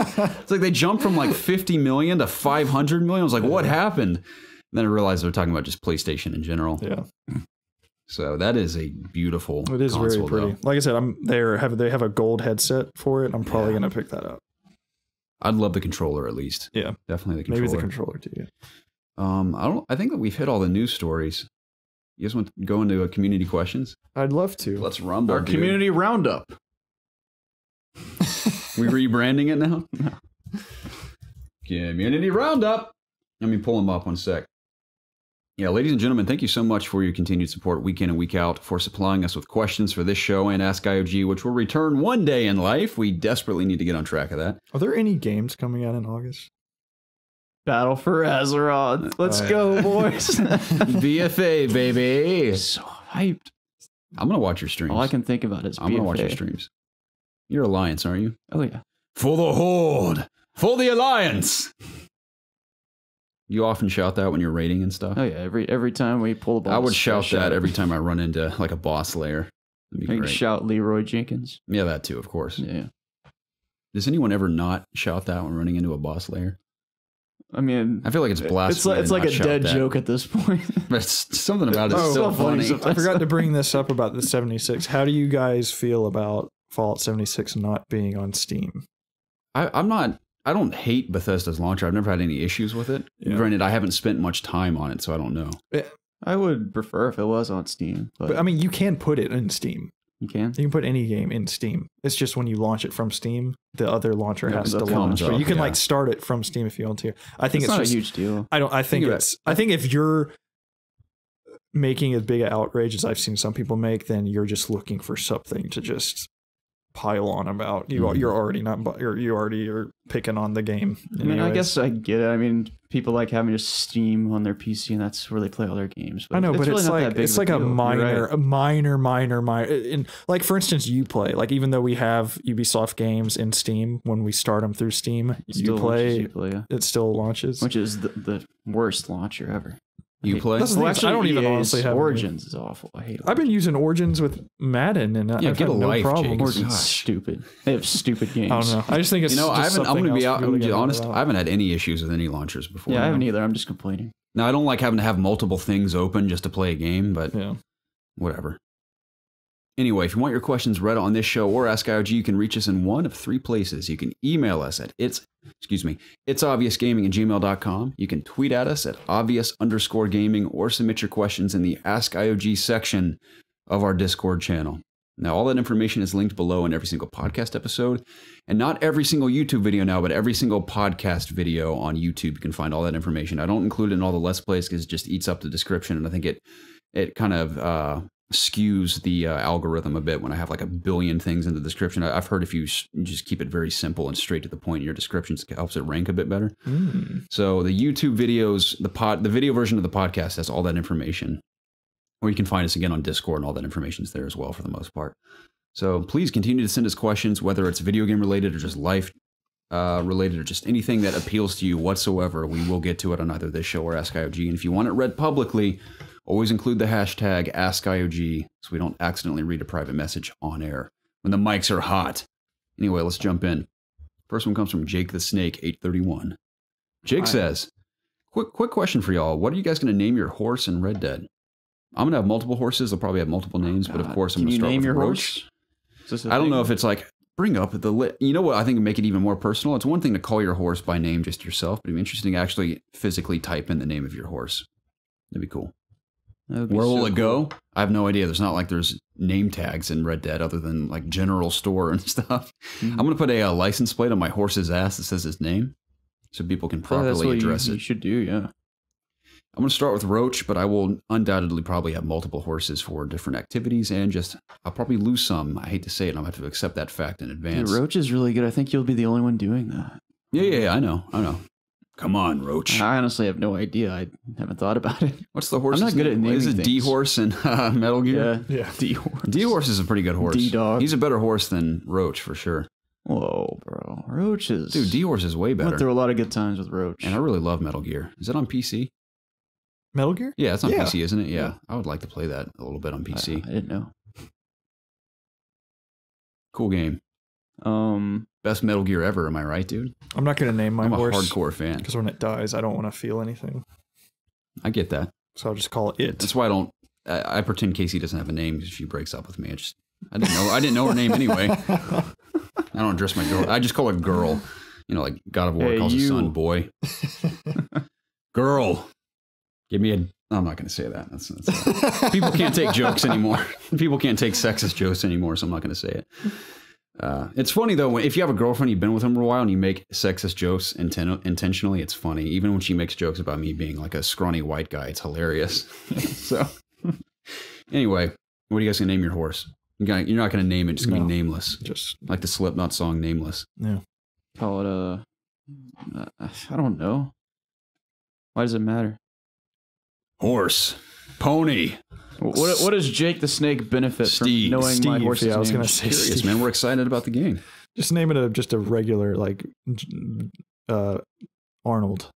That's I think animals with human names is the funniest thing in the world. Like, this is my dog, like Justin Buster. or something. It's my dog, Stanley. Mm-hmm. I'll call him Buster. That's what I'll do. Buster. Buster's a good name. This is my dog, Mike. This is Ian, my pit bull. Ian. I think the most adorable name I've heard in a while is Peachy for mine and Casey's pit bull because she is the color of a peach and she's just so cute. Peachy. That's debatable. And she has a peachy personality. Peaches are not brown. Yeah, before she eats you. She's a sweet girl. Peaches aren't color. I will admit, when we first got her, she did bite me once. Wow. Did you hear about the lady eaten by 2 pit bulls like last week? Yeah, it's brutal. Yeah, walking, just 2 pit bulls like ate her. Destroyed her. Yeah, it's pretty metal. So it is bad. pretty metal. Chief Beef writes in and says, "Hello, you sweet sons of bitches." Hey. Is this Kyle? No, this is Chief Beef. Oh, okay. The chief of the beef. Chief Beef, before you get into your question, what's the origin behind your name? I'm kind of curious. I'm curious too. Leave it in the comments or wherever you want to tell us. I've just been listening to an old podcast, episode 4. Holy crap. Why? Why are you doing that? Episode 4? Man, I don't dare go back there, man. I kid you not, as long as I live, I don't think I'll ever click on one of those episodes again. I can't do it. And I have to say, Garrett, your voice seems to have changed a lot. Did you smoke multiple cigars to make it as sexy as it is today? I think that's what he does before every podcast. He downs 2 I didn't even cigars. read this question before I posted it. That's hilarious. Anyways, word on the Vineyard is that Blizzard will have... Oh, yeah. I did read this headline we too. I forgot meant to bring it talk up. about this. Yeah, have multiple Diablo projects in the works. If they are planning to bring out Diablo 4, what would you like to see differently from Diablo 3? Take care, my friends. P.S. Jacob, can you do your Deckard Cain impression one more time? PPVS Jacob, play Doom. What does FFS mean? For fuck's sake. Oh, is that what it is? Yeah. I'm so behind on my internet lingo. I mean, there's People some say, that I still don't know. I didn't know what LMAO meant until like last week. Dude, I didn't know. Really? Really? Not literally, but that's how behind I am. I've had to Google like 3 times what TFW meant because I would keep forgetting. What is TFW? That feeling when. Oh, okay. Yeah. I know there's like IRL is in real life. I didn't know that until, I'm not even kidding, like a month ago. IRL? Yeah, I didn't know that meant in real life. Get out of here. There's one that I still see. I can't remember what it is, but it always gets me. I'm like, what is that? I still think LOL not- is the funniest thing to LOL? say to people. Yeah, LOL. Oh, yeah. I love nothing more than when someone says something really stupid on the internet and I'm just like, the old LOL. Do you ever say LOL like in conversation off the internet? No, I think I have maybe by just go accident LOL. once, and I had to go to a corner and really reevaluate my life and how I got there. Like you say LOL, and then you just kind of take a step back and hold your chest, and like you see if anyone noticed, and then you just have that really disturbing chill up your spine in the corner, like, how did I get here? So, Jacob, what do you want in Diablo 4? You want to click more or less? I always want to click more. Yeah. Wow. I want to press more keys. I've heard rumblings that Diablo 3 might come to Switch. I'm sure it will. That was a rumbling a while You mean, well, maybe. I don't know. The game's a hell of a drug, and No, a that hell was of a drug more to of take a- on the go. I have a More of a relapse. mistake. But I don't know if it will ever come to Switch. I don't know. I wouldn't play it, but I think it would be it'd be cool. incredible on Switch. Yeah. I mean, anything's incredible on Switch for the most part, but True. that game especially, man. Playing yeah. that on the go, just a little Everything is. dip your toe into some Diablo What about on the go. Wolfenstein 2? Is that incredible on Switch? I heard it reviewed well, but it's Yeah, obviously reviewed well. it's inferior to PS4, Xbox, and especially PC. That's but impressive. Not everyone's so fortunate like you to have a 4K, 1080 Ti PC. Okay. Jacob, I wasn't saying that. And Don't even say that. all they have is a Switch. Okay, a little piece of shit Switch. I don't know. I really like Diablo 3. I played a little bit of Diablo 2. I mean, I think Diablo 3, I would like it to be more like even more, like I want it to be kind of more like an ongoing kind of game, sort of like a Destiny maybe. I don't know. Just more gear sets. I know there were already a lot in D3, but I want even more. I just want so much that I can't there's too much. That's the I feeling. think a majority of Diablo fans, just you saying like Destiny was like the number one thing they would not want. Mhm. I know what you're saying though. Just a game, just as like a game that's service. exactly. Yeah, that word. I'd like to play the next Diablo without someone who bitches about me changing my armor in the middle of a fight. Yeah. Wait till the end of the dungeon. I mean, you should. I would just want. Things could have killed you. I don't even. I loved Diablo 3. Like I had over almost 200 hours in the PC version. You basically at quit your least. job for it. Pretty much. But that's the only Diablo I've played, so I would just want just more Diablo. I would be fine with it just being more dungeons and different classes and Different areas. exactly, want and it just be more. relevant. So just Deckard people playing Cain. it. Like it's weird to think that I don't really know what I want from Diablo because I enjoy it the way it is. Yeah, Diablo is just you go kill stuff. There just wasn't enough of it. Yeah, more of that would be cool. Man, I will never forget getting into that for the first time. How many times have you played through Act 1 in Diablo? Like at least 10. 10 at plus, least. yeah. God, fighting that skeleton king is, I swear, I've you know done what's that funny? I feel like that times. chapter got longer and longer. I know every time you you I think it's because you know exactly what to expect. I know getting to him is the longest thing of all time, and then getting to the worst act too. The butcher at the end of that one, like going through that. Yeah, the butcher's the last boss. I forgot about that. My gosh, it took forever. I think it was the longest one. It's like you'd think it's almost over, and then you'd go into an area. You're like, oh, I forgot about this place. I gotta go through here now. Yeah, I think chapter 2 is or act 2 or whatever it is. In the desert. Yeah, I like the desert. I think that was my. There was only 4 acts, right? And there's 5 with Reaper of Souls. The 4th act is in hell or something, isn't it? No, 4th act is heaven. Is it heaven? Yeah. Okay, because the demons. 3rd act is like at that snowy place, and you eventually like kind of go. I like the 3rd one a lot. I liked fighting that's Spider Lady. Asmodan? Is that his name? I don't know. I don't know anything. It wasn't a lady. It was skip all the stories. Meaty guy. It was a big spider thing. I love my demon hunter. You said like lady, I think. Isn't it a lady? Spider lady? There was like a spider lady, but she's not the main boss. You fought her though, right? Yeah. Yeah. You talking about the butterfly chick? No, that was Act 2. Yeah. There was a big spider lady, right? I don't think it was a lady. It was a big meathead. I don't know what I'm remembering. Looked more like the butcher. He just had big spider legs. Gotcha. That's definitely what I'm thinking of then. Yeah. Yep. 3 is a Next great question. Chief, in regards to my voice, I had no surgery. Butters89. Jacob, with the news of the special edition PS4 Pro for Kingdom Hearts, are you finally going to upgrade? Queen Arane, the Shadow Weaver, is a mid-act boss in Diablo 3. Oh, yeah, I do remember her now. Okay. Yeah. Yeah. Okay. No, she's not the last boss in the act. Sick. What about the PS4? Am I going to Kingdom Hearts upgrade? PS4 Pro? Are you going to upgrade to that one? If I haven't by that point, I will. Yes, but I'm considering it. As beautiful as that PS4 looks, I would still go with that fancy 500 million. I'll have to see how Red Dead performs on a regular PS4 first. It is confirmed to run in 4K on PS4 Pro. No, I mean like the standard PS4. Yeah, no, but I'm saying just that's an appeal for sure. 4K. Yeah, I see that in quotations as well, but I know. Yeah. You can tell a significant difference between standard PS4 Horizon and PS4 Pro Horizon. It's night and day. So, Spider-Man? I don't know yet. Honestly. Now, if I had a choice between frame rate and resolution, I'd always go with frame rate for the most part. Well, then again, in Red Dead, the world's so beautiful, I'd probably try to get used to just the resolution versus frame rate. But I'm all about it being as smooth as possible. That's for sure.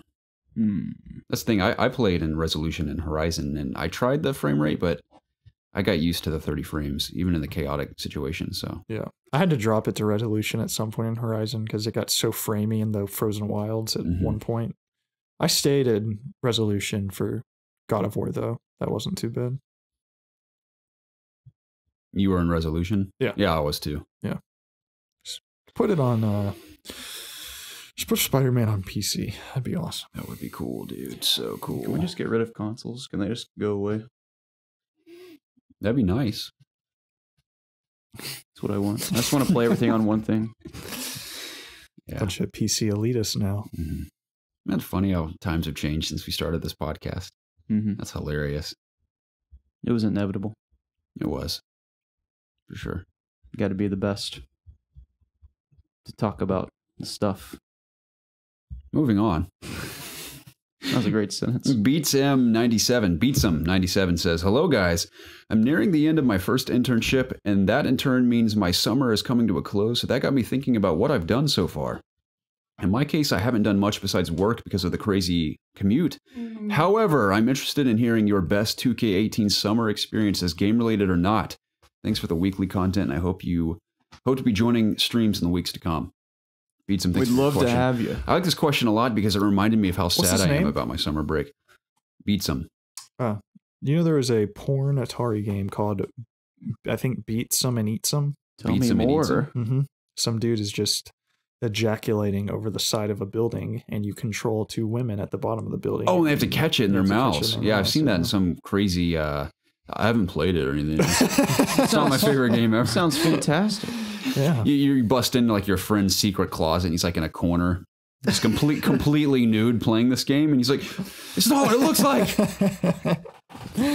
Yeah, that's pretty effed up, man. Yeah.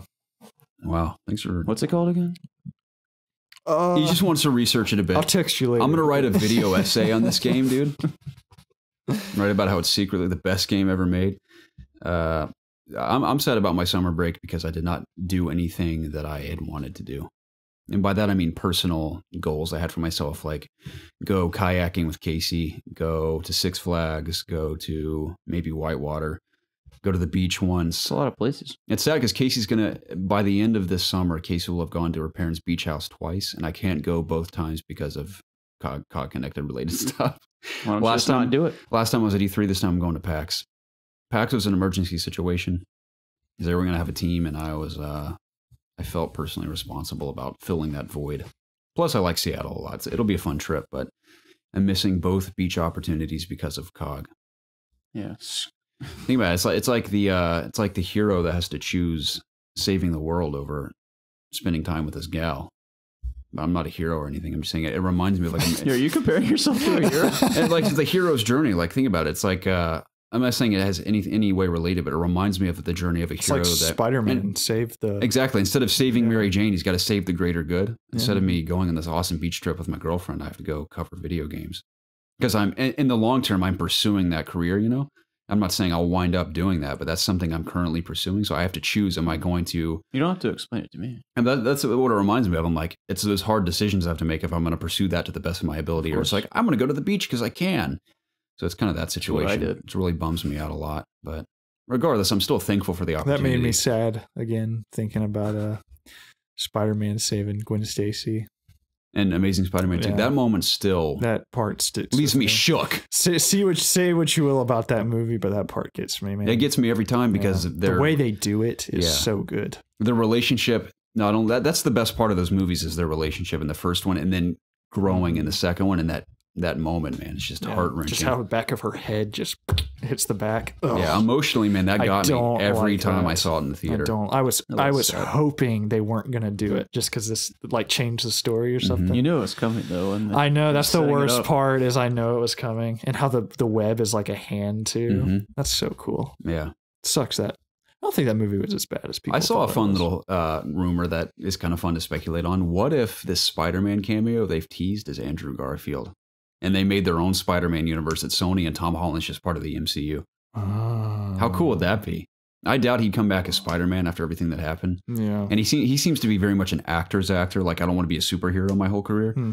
That'd be kind of cool. What if they just cast another guy to play Sony Spider-Man and we have MCU Spider-Man? That's like a whole different universe. I'd be open to that. That'd be too confusing for the viewer. I think general audiences would be like, what the hell's happening? Exactly. But comic book fans... Yeah, well, they need to get with it.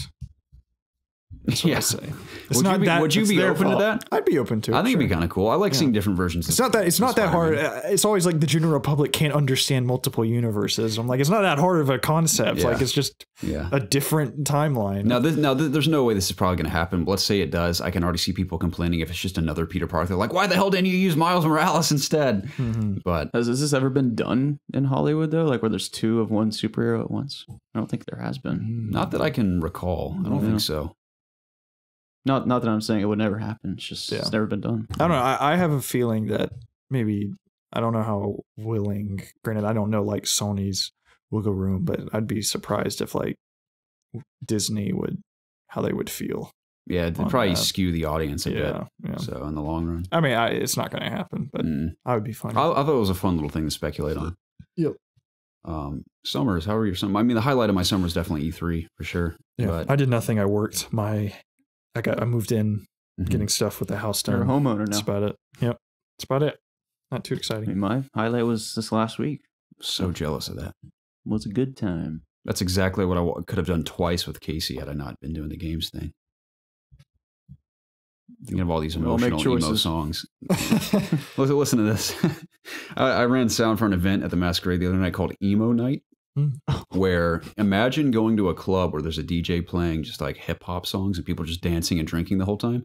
But imagine the flip of that where it's an emo DJ playing all these emo songs from the 2000s where everyone just comes and just jams the F out to these songs and just drinks and parties the whole time. Sounds awesome. No live bands or anything? No. It's just a DJ playing these songs and people would get up on the stage and just like sing their hearts out of these songs as if they're in their bedroom singing these songs. And I was like, this is actually kind of cool. They had the most people I've ever seen in hell at the Masquerade were at this. Wow. It was insane. See any razor blades? I did not. I saw a lot of purple and pink hair colors. It's only a matter of time when someone calls us out on our jokes in this podcast. It could be this week. This is not a bad joke. No, it's fine. It doesn't bother me. I was going to say, but it was the most packed I've ever seen hell at the Masquerade. How about that weird dance that those goth kids are doing under that tunnel? I didn't see any of that. I know what you're talking about. That's like... It'd be nice to see like a synchronized version of that. Masquerade. It was funny. It was 21 and up too, so it was all people relatively our age. So it was you could tell it's people that all grew up with those bands. Like any band from that era you name, they played. So like Fall Out Boy. Yeah, Fall Out Boy, My Chemical Romance, Under Oath. Dude, Black Parade is such a good song. It's a fun song. It's one of my all-time favorites. I'm more of a Teenagers and Helena fan myself, but Black Parade's pretty good. That is true emo right there, though. Of course, Mayday Parade, Blink-182.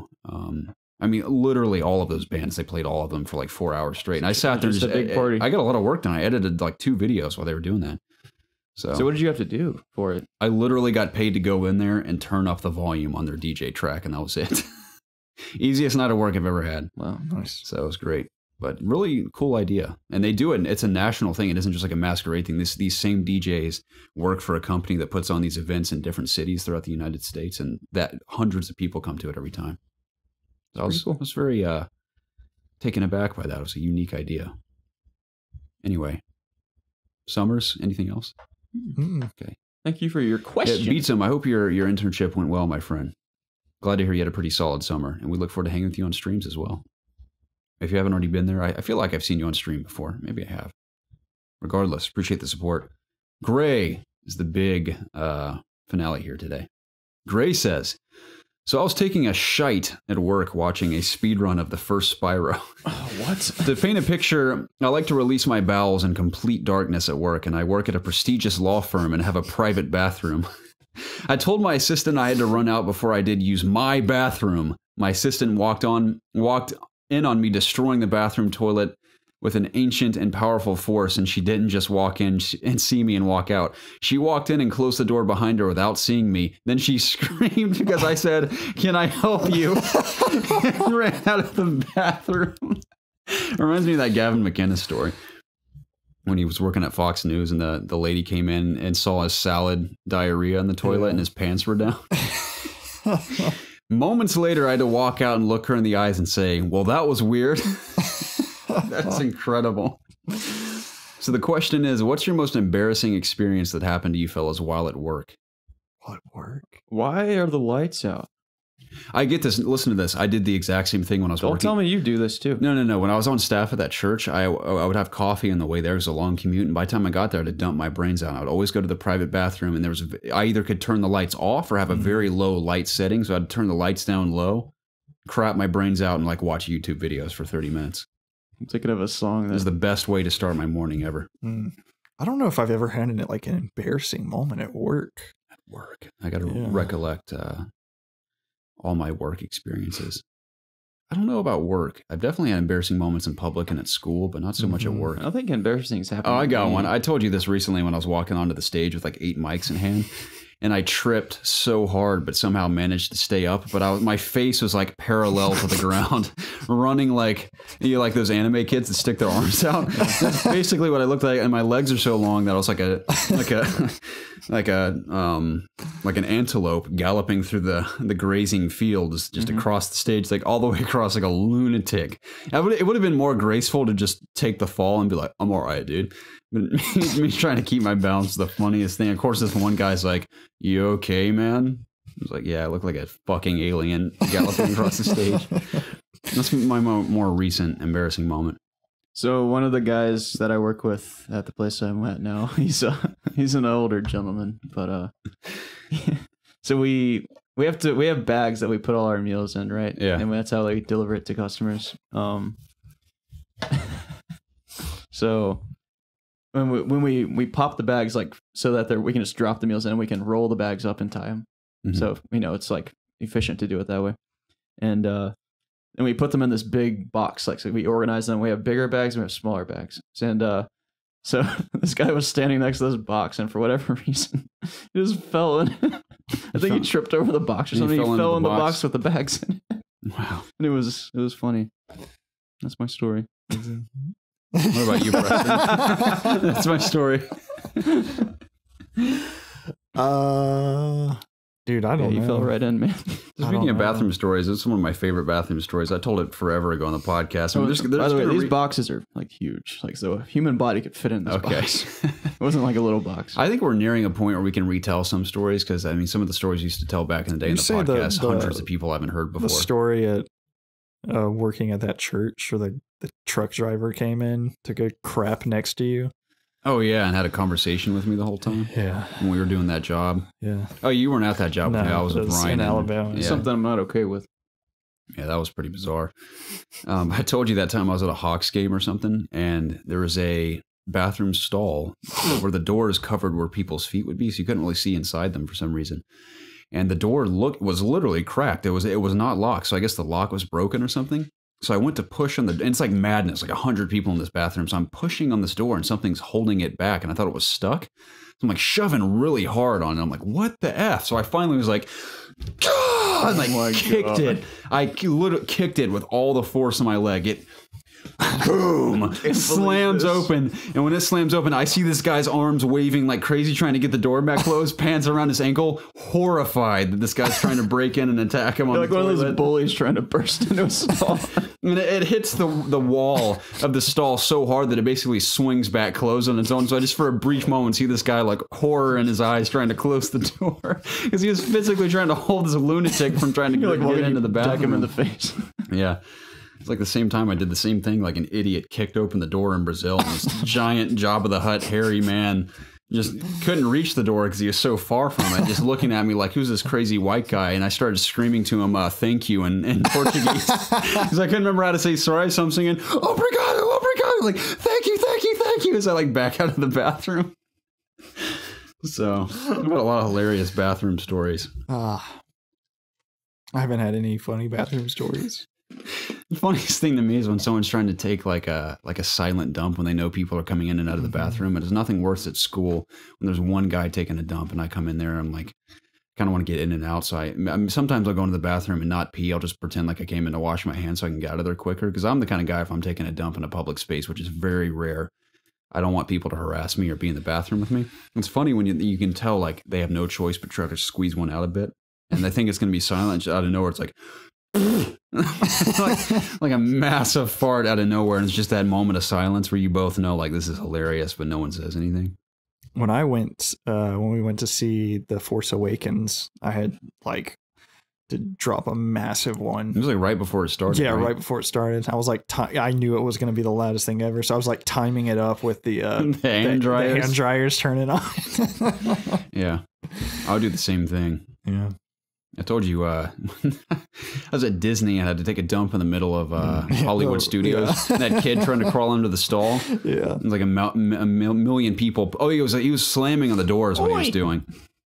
He was like, I can't get this one open, Daddy. I'm like crapping my brains out. He's like, leave that man alone, son. Hey, mister, what you doing in there? Yeah. Yeah, I have 1,000 bathroom stories. Those are some of my favorites for sure. Was that the final question? That was the final question. Great way to end the episode. Yeah, exactly. What a way to go. That was 165. That was 165. Thanks for sending them questions in. Check the description down below to find out how to do so. Please subscribe to the channel at youtube.com/ItsObviousGaming. Check us out at twitch.tv/ItsObviousGaming. Sub to us there. You have a free subscription for a Twitch content creator. I guess that's what a Twitch streamer. With your Amazon Prime account, so if it's just sitting there, we would love to have your free Twitch Prime subscription. Give it to us. We would love to have it. I'm gonna crank out some more dope ass content on our YouTube channel this week, Dad. I'd like that. I'm kind of liking these impression type things I'm doing. I'm not gonna do that. I obviously can't do impressions for like every game ever, but whether I'm doing Hunt or more Call of Duty or whatever else we dabble in this week, I might just throw some VO over it. I thought it'd be kind of fun to do like a solo walkthrough of Imagine Hunt, kind of talk about how I tackle solo plays. It'd be kind of fun. We're begging for it, please. Yeah. I'm inspired by other Hunt YouTubers because there's some YouTubers out there that are growing rapidly from Hunt because people are looking for it and there's only a few of them doing it. Yeah. So I'm kind of just dipping my toe in Hunt on YouTube every now and then, see how it goes. I was going to make a really bad joke, but I'm not going to say it. Okay. Because it would be offensive. To me please, or just everyone? Please, you want to... Whoever would find it offensive. You want to stay up to date on the Hunt, so subscribe to us at youtube.com. Don't worry, I'm not going to put Hunt content out every week. But I think that'll do it for us tonight, gentlemen. I've enjoyed speaking with you. And thank you to everybody at home or in your car that is listening to this right now or has listened to us in the past. We greatly appreciate it. Please don't go back to episode 4. Just stay away. Stay here. I wouldn't say don't go anything before like 100 at least. Yeah. But anyways. Maybe the 50s or 60s. You're okay. We greatly appreciate everybody that is stuck with us and continues to listen to us. We appreciate it so much. And I guess we'll talk to you guys next week. You just kind of sounded like the Young guy. I'll see you guys next time. Young out. I don't know that. I don't like that. He is similar to. Oh, do his thumbnails have that blue? Yeah.